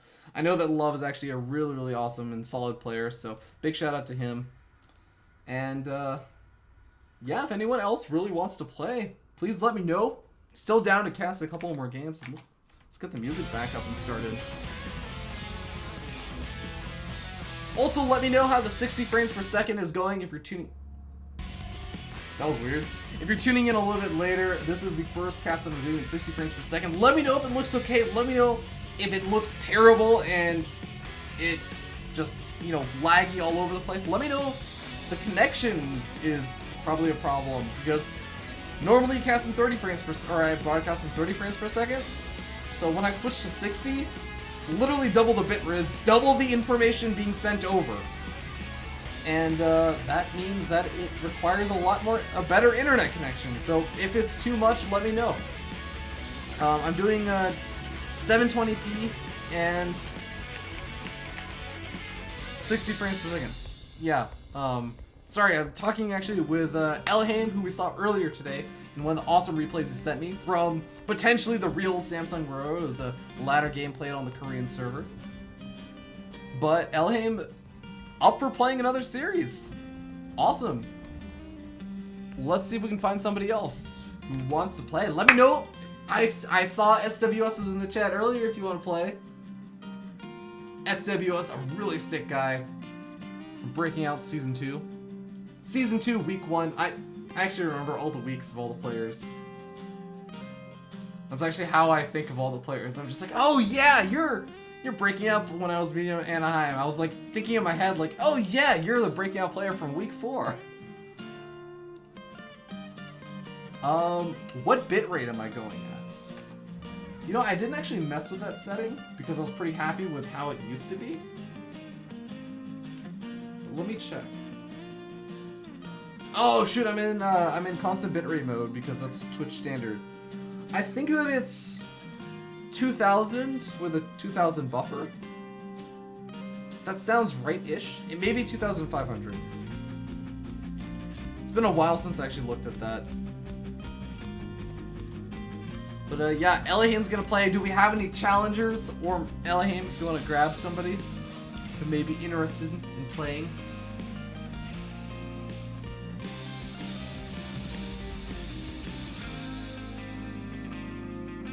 And also I want to give shout out to youtube.com/huskybythegeek. Amazingly awesome guy who did covers of all kinds of random gaming songs, a lot of them from Final Fantasy. This one from Kingdom Hearts, I believe. Let me see. Yeah, Kingdom Hearts.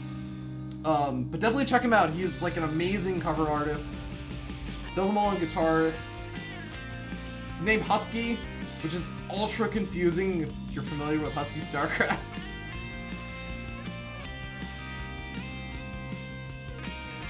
Yeah, SWS in! Alright.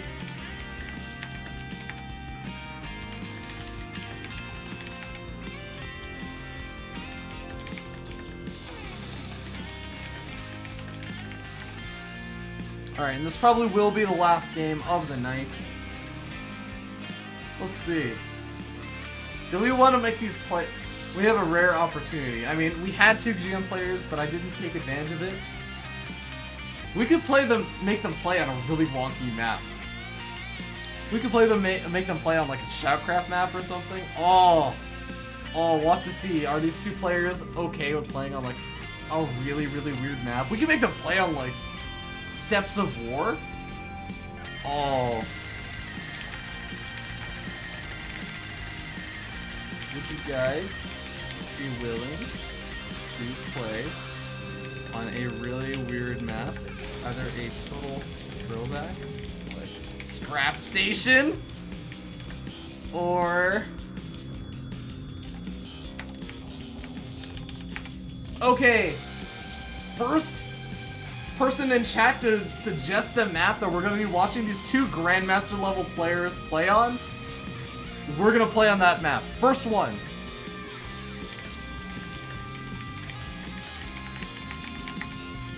And this is the awesome part of doing a chillcast with a bunch of awesome GM players who are volunteering to play in show matches, is that there's nothing on the line and they can do awesome stuff. Like, I think that ElhayM may off-race, and so may SWS, and we may be playing it on Scrap Station. Somebody say Scrap Station, please, in the chat. I'm waiting for the delay to pick up.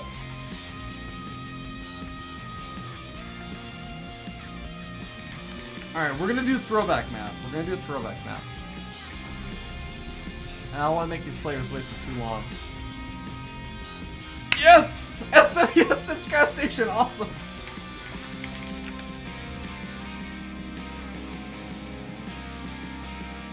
Alright, let's do this.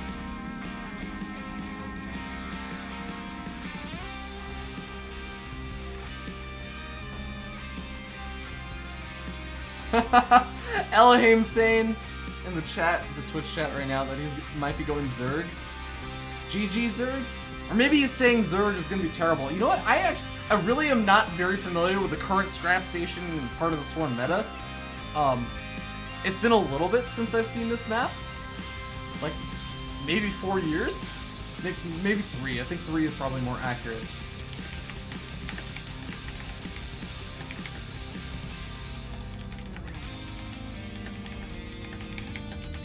Alright. Husky by the Geek, I love you. YouTube.com/Husky by the Geek. But it's time for StarCraft. Alright.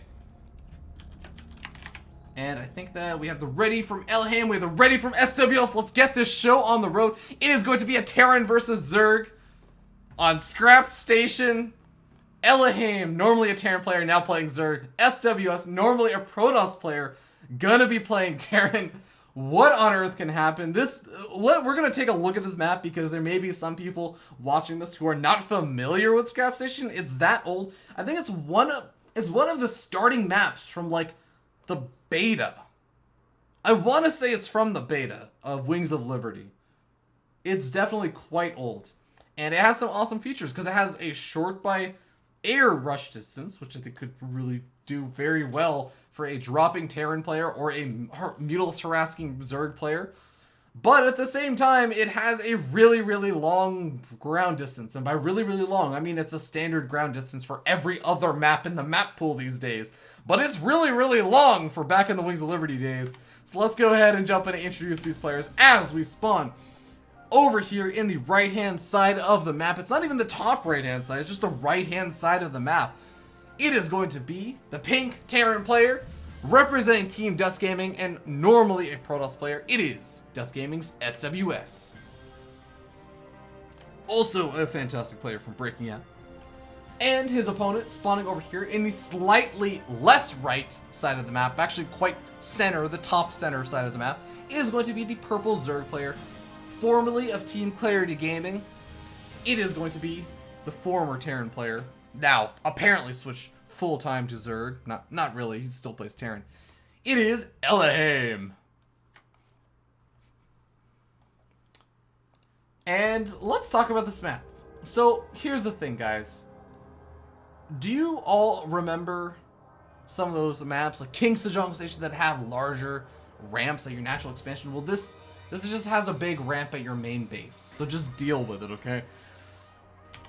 And let's turn on the production tab because we need to keep an eye on for any early pools. No early pools. Early pools were actually a very common thing just because it was so hard for a Terran player to wall off. But, oh my god, look at this. The Overlord is here. It's barely this 2-minute mark, and the Overlord for ElhayM has 100% vision of everything. That is actually amazing. I forgot about that, but let's move on from there, from the main base ramp. And now you see the natural expansion is actually quite a bit of a distance away. And in fact, there's even destructible rocks to open up a second attack path. So you not only have to defend from this angle, but you also have to defend from this angle. And that can be very, very annoying and difficult. And if that didn't make things worse, you could have Reapers jumping up this ramp and now darting in over here if your queens are up too far, maybe trying to defend from this area. So there's all kinds of annoying shenanigans that can happen over here from a Terran player that goes for gas. But no gas actually going up for SWS. He's actually playing this out very much, well, to be quite frank, like you did in Wings of Liberty.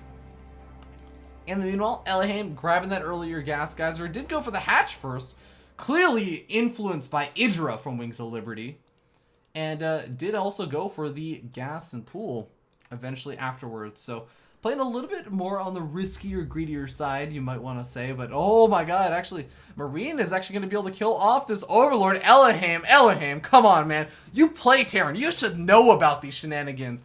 It was that fast? I don't think so, man. That was a perfectly normally timed Marine. I mean, granted there was no gas geyser going down, but that was a relatively normally timed Marine, man. Come on, ElhayM, you got to play a little bit better than that if you want to do well.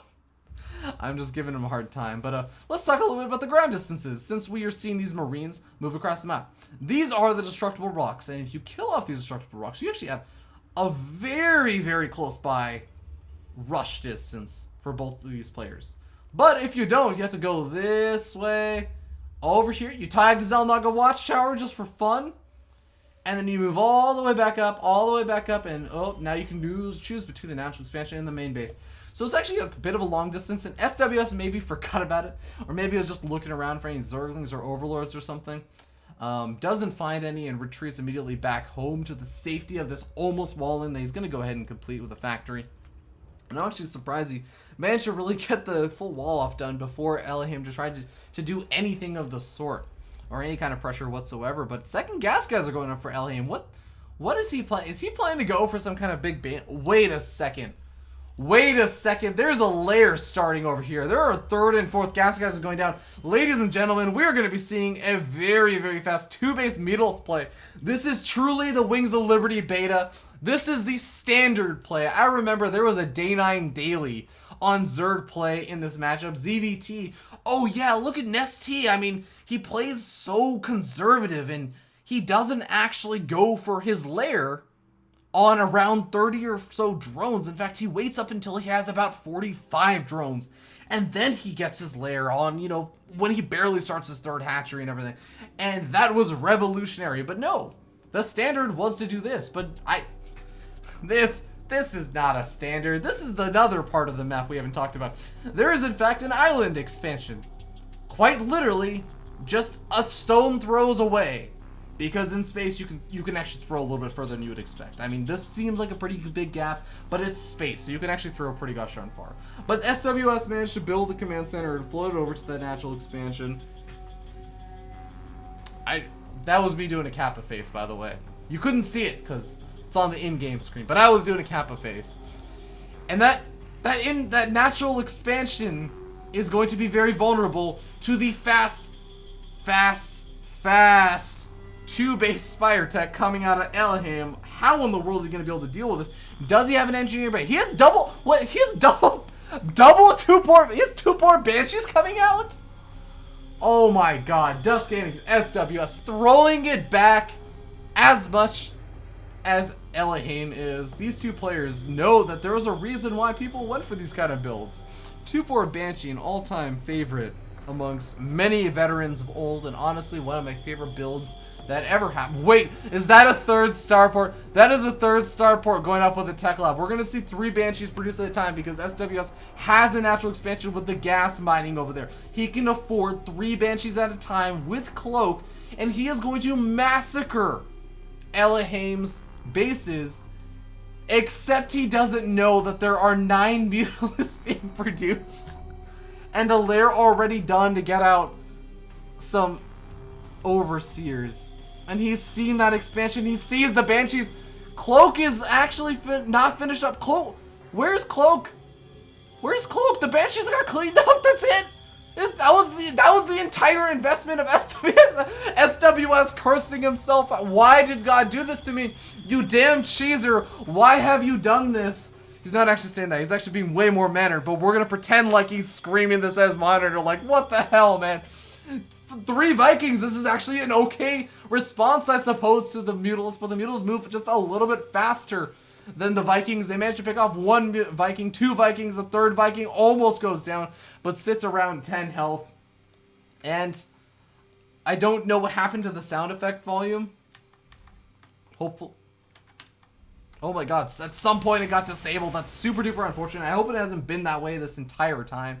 That would actually be very, very annoying, and I would hate myself for it. But regardless, the Mutalisks are going to be able to use that juicy sound effect to take out the remaining SCVs that were left at this poor island expansion. But amazingly enough, the orbital command got away. So now he can expand to his real expansion. Now, this would be a great opportunity, by the way. ElhayM, if you're listening on this stream, because you're not supposed to be. But if you are, please stop dropping creep at this Overlord. Please start dropping it. Drop the creep. Drop the creep. Yes! ElhayM is confirmed stream cheater. But actually, SWS has quite... Wow, that's actually a lot of Vikings. He's actually killing these Mutalisks whenever they come anywhere close to those Vikings. I mean, there's still quite a few Mutalisks left over And I think that they can still take on this Viking count. You don't really see that number of Mules fighting this number of Vikings very often, but this actually just may become a thing. He's going to start taking out a lot of these Overlords. And actually, ElhayM has like 20 supply blocked. And that is going to be super duper annoying and really cut into his production. Now, don't you love old school maps? Look at this third expansion. Defending this third expansion requires you to move this entire distance. He had to spread creep all the way down here to almost the center of the map. Oh, that's a beautiful thing. The Viking Cloud looking for any kind of other stray Overlords darting around the Spore Crawler, but they may actually be trapping themselves. The Mutals now coming in. Is SWS going to start attacking those Mutalists right now? They managed to actually one-shot those Mutalists. Barely one Viking. The one lone Viking, I think, actually attacked the wrong target, maybe? I think one of those Vikings attacked the wrong target. That was actually super duper unfortunate. And now we end up seeing SWS searching around for those Overlords. He actually just barely missed them. That was actually a smart move by ElhayM, retreating them out. But SWS, he runs past another Overlord. It falls victim. Oh no! 4 more Overlords going to be falling. And Mutals falls as well. The Mutals, doing some nice damage, taking out the natural expansion of SWS once again. But this time the Orbital Command falls. Now ElhayM has been severely supply blocked multiple times, but the Vikings are now landed. They're going after the workers, but now the Mutals come in and they say, okay, we can't actually go after the workers. Let's lift back up. Let's get some defenses, some anti-air defenses back up.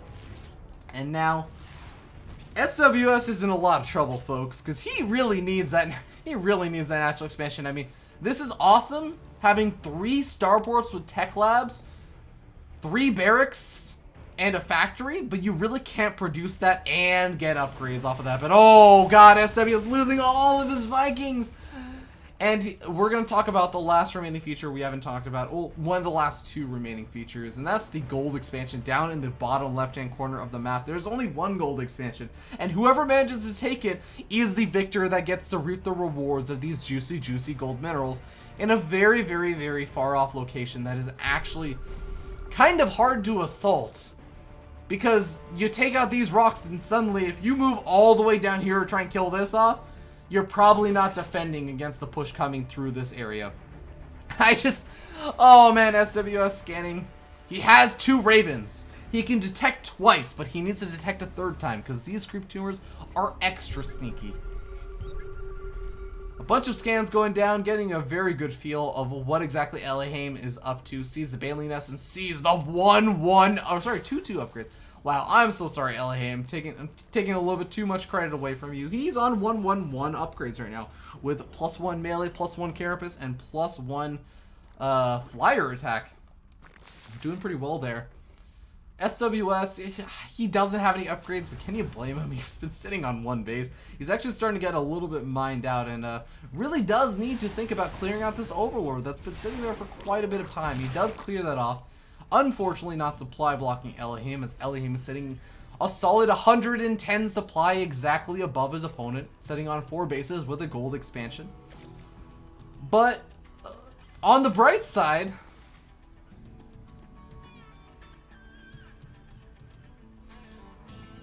yeah, I got nothing, guys. I'm sorry. On the bright side, SWS is a very handsome gentleman. We'll go with that. I met SWS in person. I've seen it on camera, and he is quite the handsome gentleman. So if I do say so myself, but let's be honest and let's be totally frank. This is a lot of Mutalists, and we move on to the final remaining awesome feature about this map is that there is an expansion. Your 4th or 5th expansion, I guess if you take the gold expansion, your 4th expansion, in ElhayM's case 5th expansion, is blocked by destructible rocks that you can take out. And this is actually a really fun expansion to take. This is actually a feature of the map that I really like and I kind of wish happened more. Like just having really weirdly easy to defend against ground attack expansions where you can just kind of wall this off and delay your opponent from moving in. I think that's kind of a cool feature that we don't really see that often in maps. But, you know, we have some, you know, an okay number of banelings morphing in. I think we have, let's see, 24 per control group, or per group. So we have 1, 2, some units dying, or buildings, or rocks dying over here, but 2, so that's 48. And then we have 2 rows, so that's another 16, so 48 plus 16. I think that's 64? Yeah, 64 plus 1. 65 banelings. 65 banelings. Gonna be charging in from both sides. Oh, that was actually a really sick flank. And oh, 100 second missile! 100 second missile! Gets an okay number. Oh! Oh, that was actually a juicy hit. And unfortunately, SWS doesn't really have anything to follow it up. But regardless, he definitely gave it his all and showed some pretty awesome game. A pretty awesome game over there. GG gets called, and ElhayM gonna be taking the game. Oh, and I want to give a huge shout out to formerly Clarity Gaming's ElhayM. No longer in Clarity Gaming due to Clarity Gaming disbanding, unfortunately. Rest in peace, Clarity Gaming. But also shout out to Dust Gaming's SWS. And I'm gonna grab both these players on the Skype call if they're up for it. Oh, we may be getting another game. SWS wants a shot at redemption. Alright, guys. We're gonna pick another map, okay? Let's see. Anyone who shouts out the map in the chat, let me know. We'll move on to that one. I'm actually gonna hide the score screen or the well, actually no, I can just set it to be Dust SWS. Sitting 0-1 versus ElhayM. Steps of War. Current TV. You know where my heart is.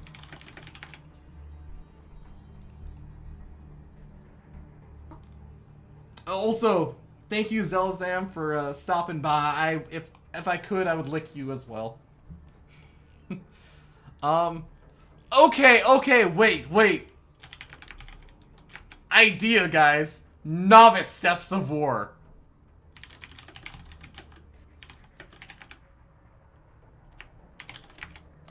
Okay, this is happening. Novice Steps of War. We'll talk about what Novice Steps of War is for those of you who don't know. Once we load onto the map, I'll introduce that to you. But Steps of War is one of the original maps. It's a classic map, actually has existed in Warcraft 3 and all kinds of other RTS games that I can't really name. And it is a map where you have a main base and you have a natural expansion that you can wall off in a reasonable amount of time. And after that, you take a third expansion that is approximately one screen away from your opponent's third expansion. You can get to your opponent in approximately 15 seconds? Like maybe 15 to 20 in-game seconds is the distance from natural expansion to natural expansion. It's actually absurd. You can make a Marine during that time, but the game is loaded. It looks like it's lagging like crazy. Maybe? No? Okay, my screen is actually just frozen. This is what it looks like to me right now. Oh, okay, it's unfrozen. Let's go ahead and jump in and introduce the players. And actually set up the score screen really quickly as ElhayM sitting up 1-0. And we spawn down here in the bottom left-hand corner on top of ElhayM, the purple Zerg player, formerly of Clarity Gaming, currently up 1-0 in this Best of Pride series. There's no best of 3, you see? There's nothing over here. It's just the Best of Pride series. It is ElhayM. For normally a Terran player, by the way. He's off racing. And his opponent spawning up here in the top right-hand corner of the map as the pink Terran player, representing Team Dust Gaming and normally a Protoss player. It is going to be Dust Gaming's SWS. And this is Steps of War. So, first of all, let's just clarify this. If you've played StarCraft, you should know what Novice means. Because in the tutorial matches, the initial matches for placement that you play on Novice matches. And you get to play at least 50 games, and that's because all of the maps have these destructible rocks that stop you from leaving your base until you take them out. And it allows you and your opponent a little bit extra time to macro up. But what is SWS actually doing right here over here? He's actually walling off at his natural expansion with this barracks and this supply depot. Kind of a nice move. But, you know, here's the thing. If there wasn't these rocks, this is the distance between the bases. Yeah, this is the natural expansion right here of ElhayM. This is the natural expansion of SWS. This is the distance. I can contain it on a singular screen. I don't think I even have to have ×2 zoom in. I think I can do level 1 zoom in. This is the distance, all right, ladies and gentlemen. This is why we need rocks. This is why Dustin Browder loves rocks so much, because novice Steps of Wars. Or I should say, not novice Steps of Wars, regular Steps of Wars. This is what you have to deal with. But I like ElhayM's strategy right now, going for the 3 hatch before pool on the smallest map that was ever conceived. And is SWS going to get a bit aggressive? Because he's gone for that earlier barracks. He has a gas geyser. He's going to be able to make a Reaper. And oh, this is actually really smart. The Reaper is actually also being proxied at the natural expansion, which basically means it's about halfway to his opponent's base. So he's going to send that Reaper out, and how in the world does ElhayM deal with this? His spawning pool is only halfway finished, and guess what? The Reaper is already assaulting the natural expansion. And by assaulting it, I mean he's going to walk past it, because he can just move over to the main base. I think that the distance between the main base and the natural expansion is actually the same distance that's between the 2 natural expansions almost. But, you know, Reaper going to be able to do some nice harassment over here. Now, ElhayM does actually have quite a bit of experience with this. He is normally a Terran player, so he should have some good control. Look at that glorious drone control. He's only lost 2 drones so far. Look at those only 2 drones lost so far. Spawning pool's finished up, though, and he's going to be able to get out that first queen, as well as 6 Zerglings. Those 6 Zerglings are going to be very, very important to help him defend, because now he's lost 3 drones. He's going on down to a 4th drone. He's looking to lose a 4th drone. No, the Zerglings pop out and prevent ElhayM from losing that 4th drone. But SWS is going to be backing off because, I mean, he actually only needs 2 Reapers. He can actually do enough damage with just these 2 Reapers. He's building up his factory now. Oh, okay, Reactor.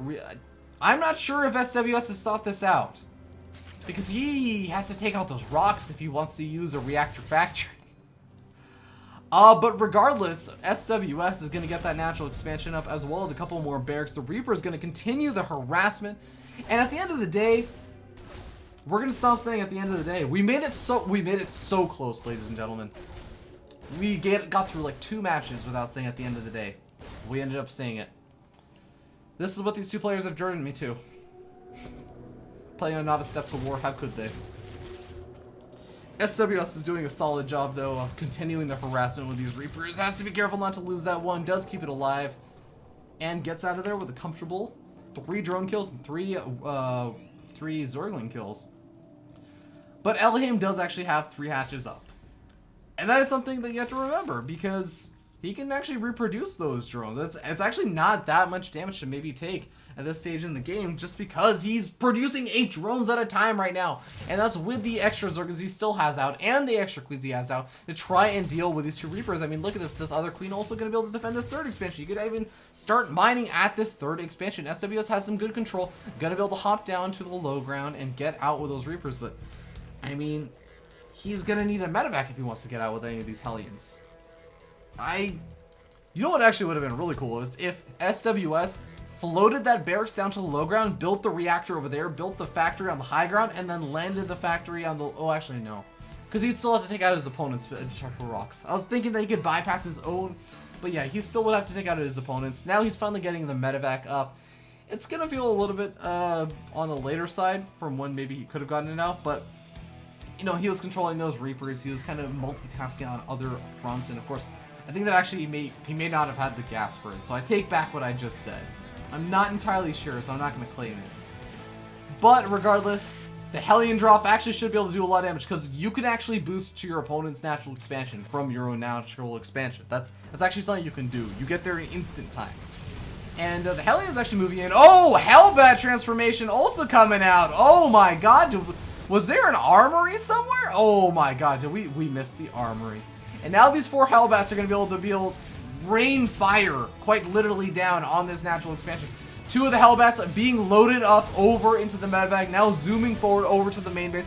And while these 2 Hellbats buy a little bit of time by taking out some of those queens, taking out a couple of those Zerglings, the Hellbats dropping on top of the drones, not quite able to do the damage. ElhayM does have experience against Hellbats in those TVT matchups. There are a couple of drones over here that could be susceptible to the Hellbat drop, but I think that ElhayM is actually on top of it. He's sending those Zergons over there already. Has 2 queens ready and waiting over there as well. He's up to 8 queens actually. That's actually a really smart decision considering he just wants to make drones, and I mean, I guess he's mining off of 1 gas geyser. You can get the Roach War now since he's seen the Hellbats and such, but he's doing pretty well. Oh! Drones lining up. Oh my god, that was scary. Oh god, that was scary. The drones all lined up for a couple of seconds against the Hellbats, but the Hellbats unable to finish off the job. Those drones gonna be living on life insurance. I think that a lot of them just died. I think a large portion of them just died. The Hellbats now coming back in, and you can see a lot of these drones just really worn down. I mean, they want to have health insurance, but they just can't afford it. I mean, they're living in America. There's no free healthcare. This is not Canada, where I think ElhayM is more used to. And these Hellbats, they've honestly been able to do a pretty good amount of damage. You can see that the drone count is down to just 43 from the original 50-some? I guess it would be 63 now. But regardless, it's actually down pretty low. And SWS has got his natural expansion. He's taking on the rocks, or no, sorry, there was no rocks over here. Oh, that's one thing about Novice Steps of War. Normally there's rocks over here, not over here. But on Novice Steps of War, they actually replace them. They swap them around, they move them to make it easier to take a 3rd expansion. But SWS is finally getting up that 3rd expansion. And he actually has a decently sized army. He's taking out those rocks at his own natural expansion, and now he can move across the map and try and start taking out ElhayM's destructible rocks. Now, the creep spread is fantastic. I mean, just look at it. It's right outside the Terran's doorsteps. It's phenomenal play out of ElhayM. I say that sarcastically because it's such a small map, but honestly, he's actually not doing too bad with the creep spread in terms of where he's kind of spreading it out to. I like that he's spreading it out to the gold expansion up here. This is definitely the easier gold expansion for SWS to take, and of course he can try and take this gold expansion later down the line if he so chooses as a 4th expansion. But SWS has got to start cleaning up some of this creep, and he's also got to try taking out the destructible rocks if he wants to start getting aggressive. Now, how many units does ElhayM actually has? He has 12 Zergons and a handful of Roaches. 9 Roaches out right now, 7 more on the way. He's going to be building up, but is it going to actually come in time? SWS is actually biding his time, going after these destructible rocks after taking out...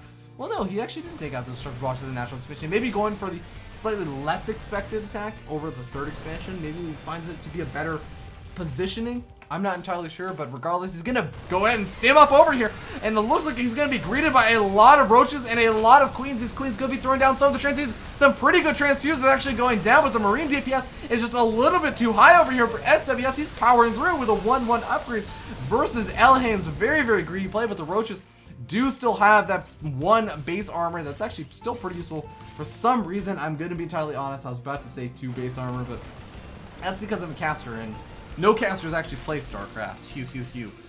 The drop going over to the main base. He's actually going to be going after that +1 missile attacks. He manages to get it before it finishes and loads up. +1 Carapace armor is still going to be finishing up. And honestly, I think that's actually the more important upgrade for ElhayM at this point, considering he's up against a mainly Marine force.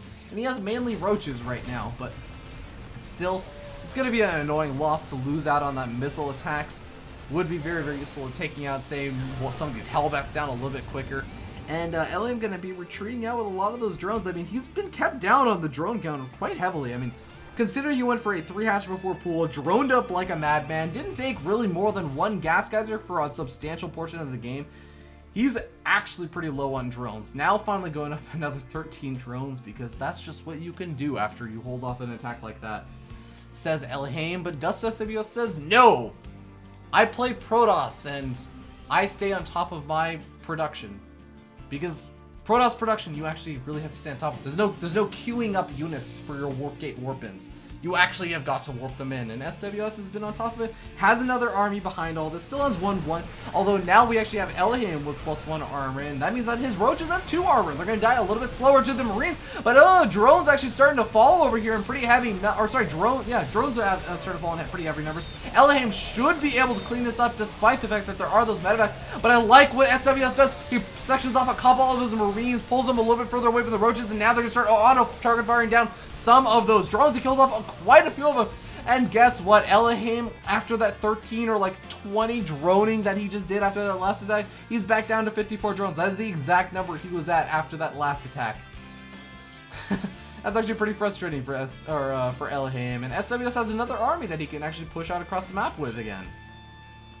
Now, SWS has his third expansion. He has this wall still around, but he's going to start reinforcing it with a second wall of supply depots that he can lift and lower, not lift and raise. That would actually be the same action twice, which actually I think he would be okay with, because there's some roaches starting to knock down destructible rocks, and you do not want to have a bunch of Zerglings running through your third expansion. I mean, look at this long distance you have to come back to defend. It's such an enormous distance. It takes like 25 seconds. I know convenience stores that are closer to me than that third expansion is to the Zerg natural expansion. And I'm kind of surprised that ElhayM or SWS haven't really knocked down these destructible rocks. I feel like this would be a great position to go to, but oh, a drop actually went down over here. It looks like the Hydros and the Roaches have been able to clean it up. Didn't really do a whole lot of damage. Maybe softened up a couple of that, couple hit points on that Hydrolus den, but oh, SWS is gonna have to be very, very careful. He really just does not have that big of an army right now, considering ElhayM's army has those Hydrolus right now. And oh, +2 armor is actually going to be finishing up in just a couple of seconds. SW is going to have to get the heck out of there. He is stimming out. The poor Hellbats did not get stimmed. They can get healed by those medevacs, but just cannot stim. It's an unfortunate turn of events. Blizzard just hates Hellbats. They don't actually want anybody to use them, so they didn't give them stim, and that's why they're a terrible unit that nobody uses. Now, the Hydros, on the other hand, have been useful since the dawn of time, and they're actually being pretty useful over here. But the Hydros actually don't really have a whole lot of buffer right now. The Roaches all on the side. The Hydros taking a lot of damage. They're doing some good damage as well. SWS is getting forced back, but I feel like SWS was okay-ish with that trade. I mean, ElhayM still is not taking a fourth expansion. That's something I do want to note. He's just been sticking on that Roach Hydra play for quite a bit of time. I would have loved to have seen him take a fourth expansion over here, or heck, knock down the destructible rocks and take it up here. Heck, take your opponent's gold expansion. Do something with a fourth expansion at some point soon, because SWS has been sitting on that third expansion for quite a bit of time. He hasn't even started on the gas production over there. I mean, look at it. He actually still has quite a bit of gas left over. You're going for the economic damage, though. He's going to be able to take out a couple of these SCVs, which is nice. I don't know what I think about sacrificing all of these Roaches right now for it. Maybe if he was on 4 bases, then I could say, you know, the Roaches are cost-effective units. They're supply ineffective, but cost-effective. Well, I don't know. I feel like he needs to keep those Roaches alive to start, you know, acting like a real tank for these Hydros. And he needs to keep those Hydros a little bit further back. Does he? Does he have Groove Spines research for Hydrolus? 6 range. I think that's, yeah, he has researched it then. Okay, yes. Looks like gold expansion attempt denied by SWS. ElhayM gonna hide these 2 drones in the corner while he goes for the big engagement. The nice concave going in favor of ElhayM. But a couple of these reinforcement waves for SWS, which are quite literally right next door, do manage to turn the tide of the battle, as well as SWS sitting on 2-2 upgrades, still sitting a hefty 1 upgrade above his opponent, although 3-3 is about to finish up. That would have been a beautiful engagement if SWS had been able to take it right after 3-3 finished, but it was not to be. He's going to have to just wait for the next push out, which, quite frankly, he can probably do out right now. I'm not really sure what ElhayM has to stop him at this point, because all ElhayM really has is Roach Hydra. He's going to be finishing up +2 missile attacks in like about 30 seconds, but this attack is here now. I don't know if ElhayM has 30 seconds to wait, although he very well may, just because SWS is darting back and forth and stinging up the army. He's going in for it. Can he actually make the big defense? Can ElhayM hold on? He's trying to transfuse with his queens. His Hydros are doing some good damage. He's actually been able to clean up a lot of the units on the bottom side. How many units are actually underneath those medevacs? Looks like it's not going to be enough, and ElhayM is going to be able to hold on a little bit longer.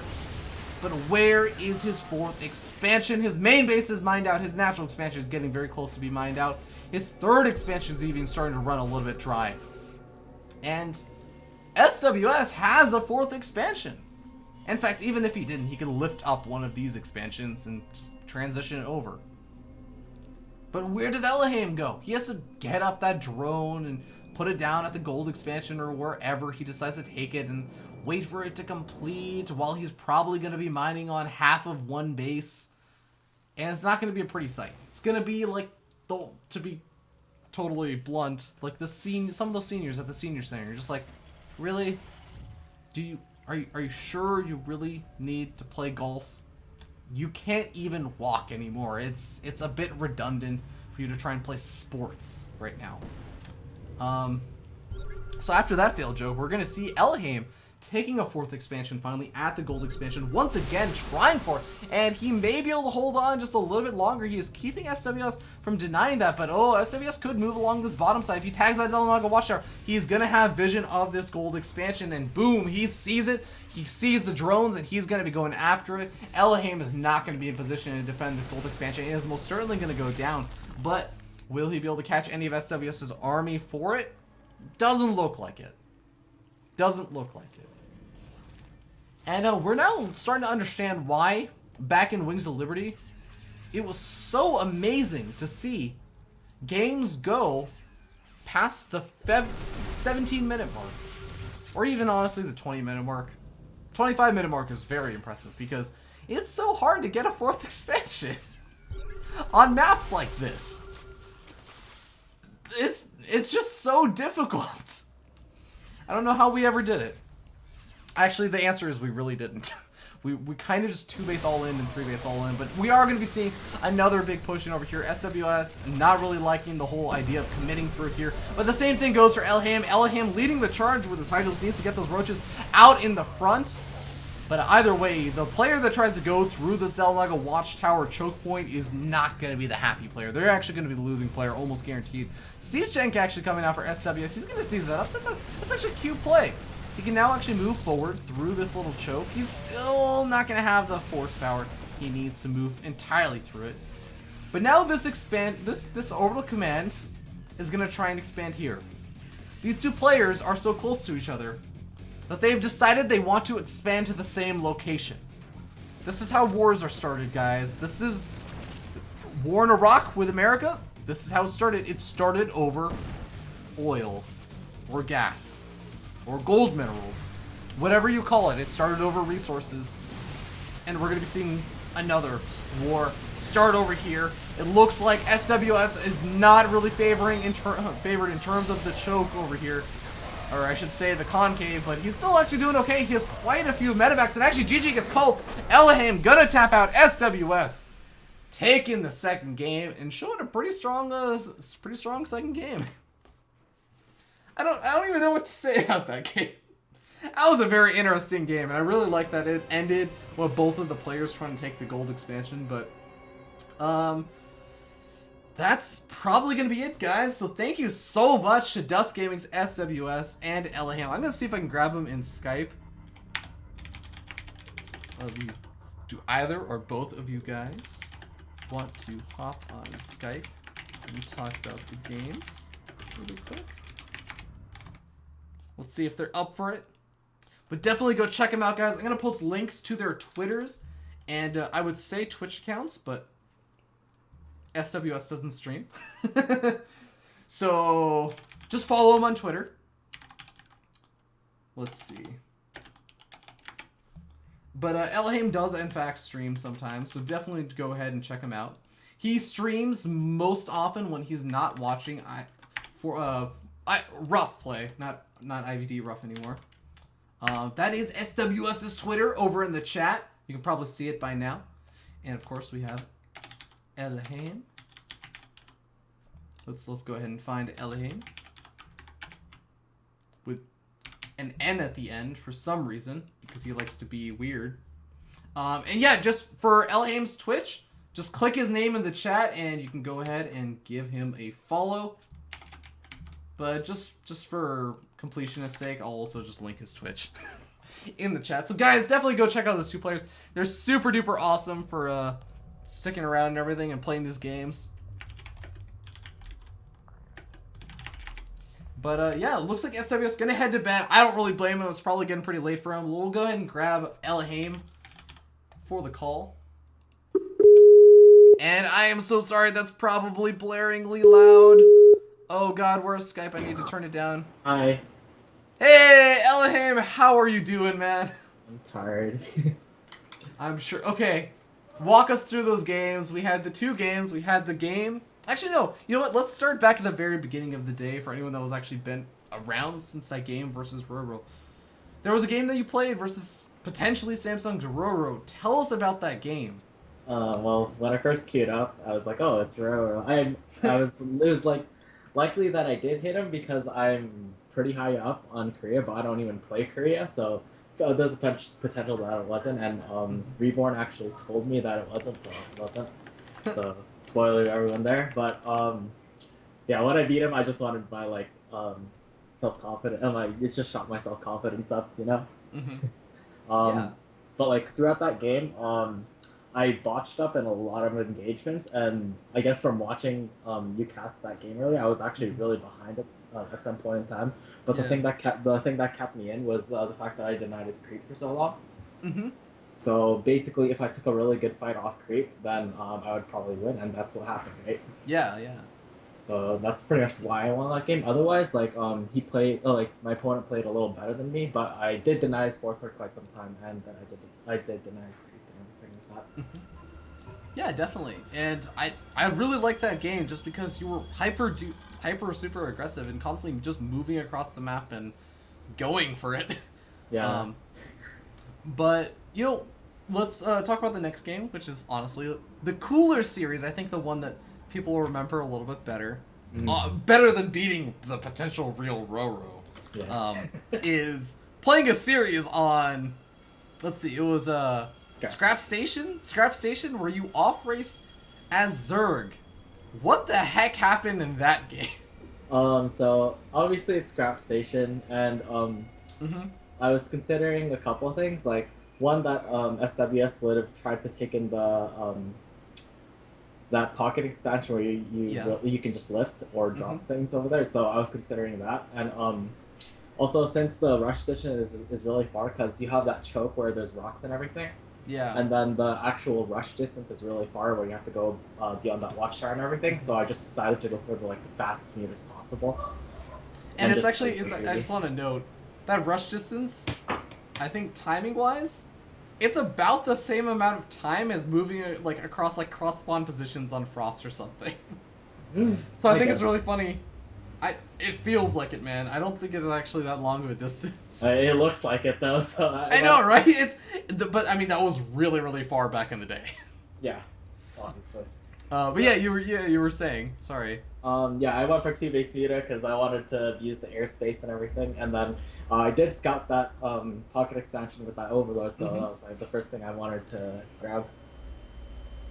And basically, once I did take control of the air, I just started to expand and then just deny him from mining anything, and then eventually, yeah, you try and what do you call this, sandwich him with Bane. Oh yeah, that was a beautiful finish. But then he lifted off, but the meters weren't there. But yeah. Well, I've got to hand it to you, ElhayM. I think that a fast 2-base layer tech mutaless play does okay-ish against a 3-port Banshee.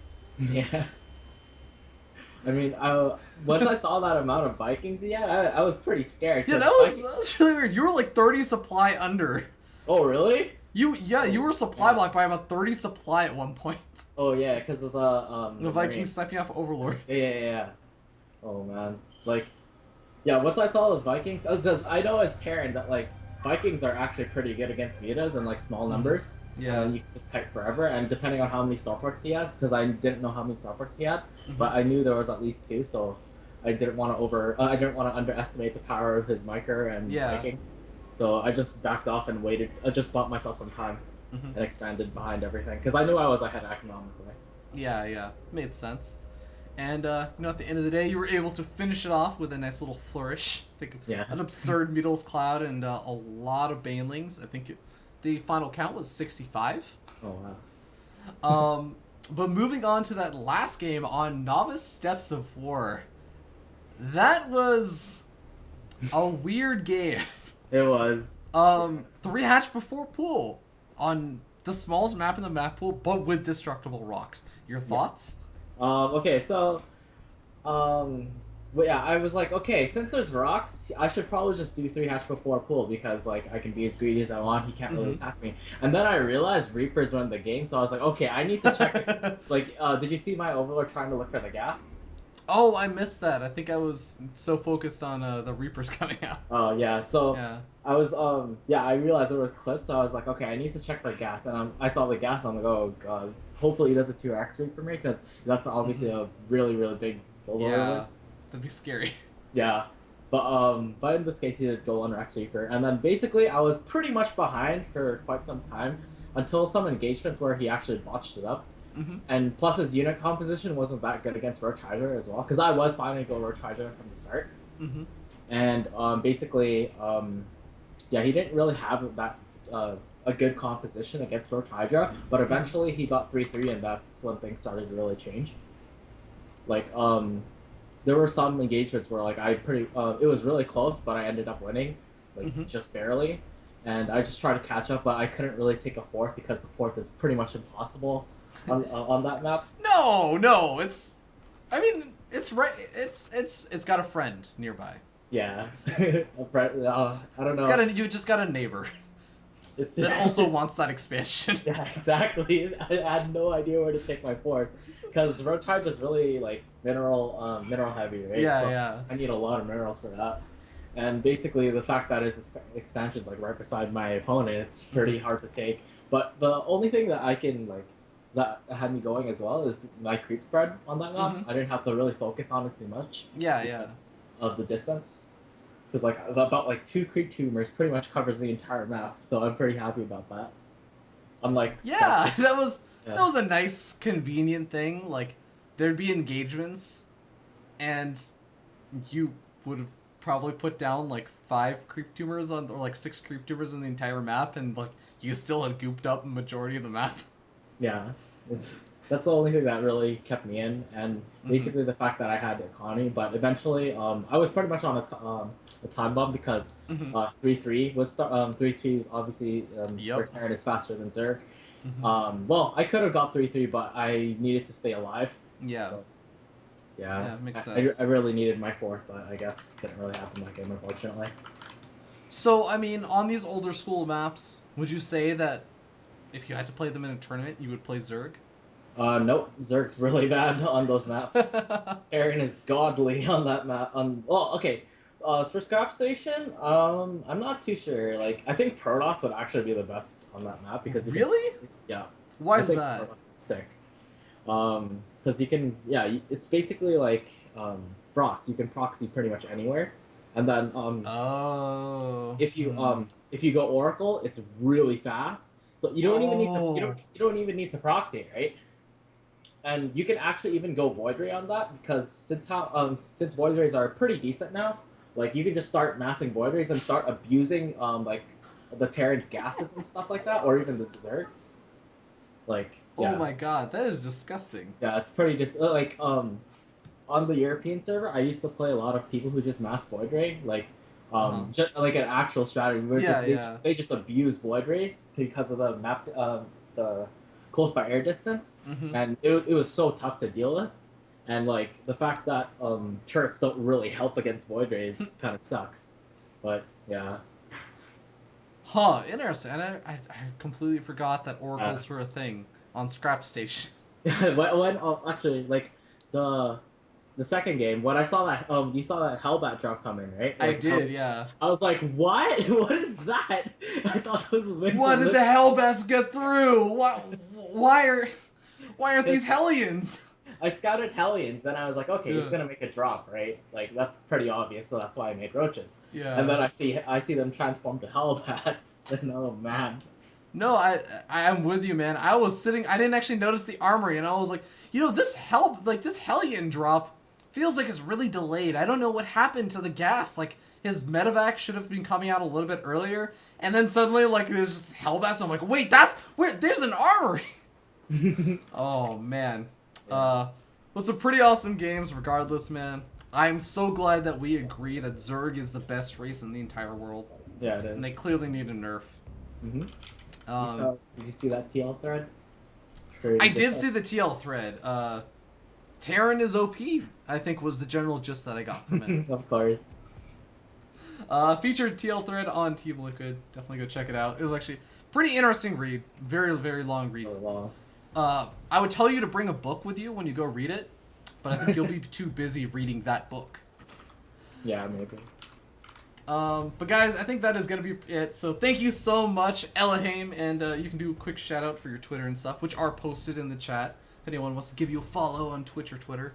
You can follow me at twitter.com/ElhayM with an N at the end. You can follow me on Twitch at twitch.tv/ElhayM. You can like me on Facebook, on facebook.com/ElhayMSC. And yeah, that's pretty much it. All right. Shout out to the Goat Lords, actually. Yeah. Shout out to the Goat Lords, man. They're pretty awesome. But thanks, Mark. I will talk to you later. Yes, sir. All right. Well, guys, it's been a good day. It's been a good day. We got to see a lot of StarCraft. I made a lot of really terrible calls. Said a lot of bullshit. I hope that you guys call me out on that next time. I expect better of you people in the chat to call me out on my bullshit. Oh man, this song is pretty cool. I don't actually know this song. Shout out to youtube.com/Husky by the Key. Oh, this is the Kingdom Hearts song still. Yeah, it's just a bunch of different amalgamations of songs from Kingdom Hearts. Was playing earlier, in case you're a bit newer to the chat or whatever, or the stream. But yeah, guys, that is going to be it. So thank you all so much for tuning in. Give me any feedback that you have about either my casting, the stream broadcast quality, like the 60 frames per second and everything. Just what I'm doing. Right now, I'm just doing general practice cast. A bit of a sneak peek is maybe in like a week or two, or maybe 3 weeks, hopefully not that long.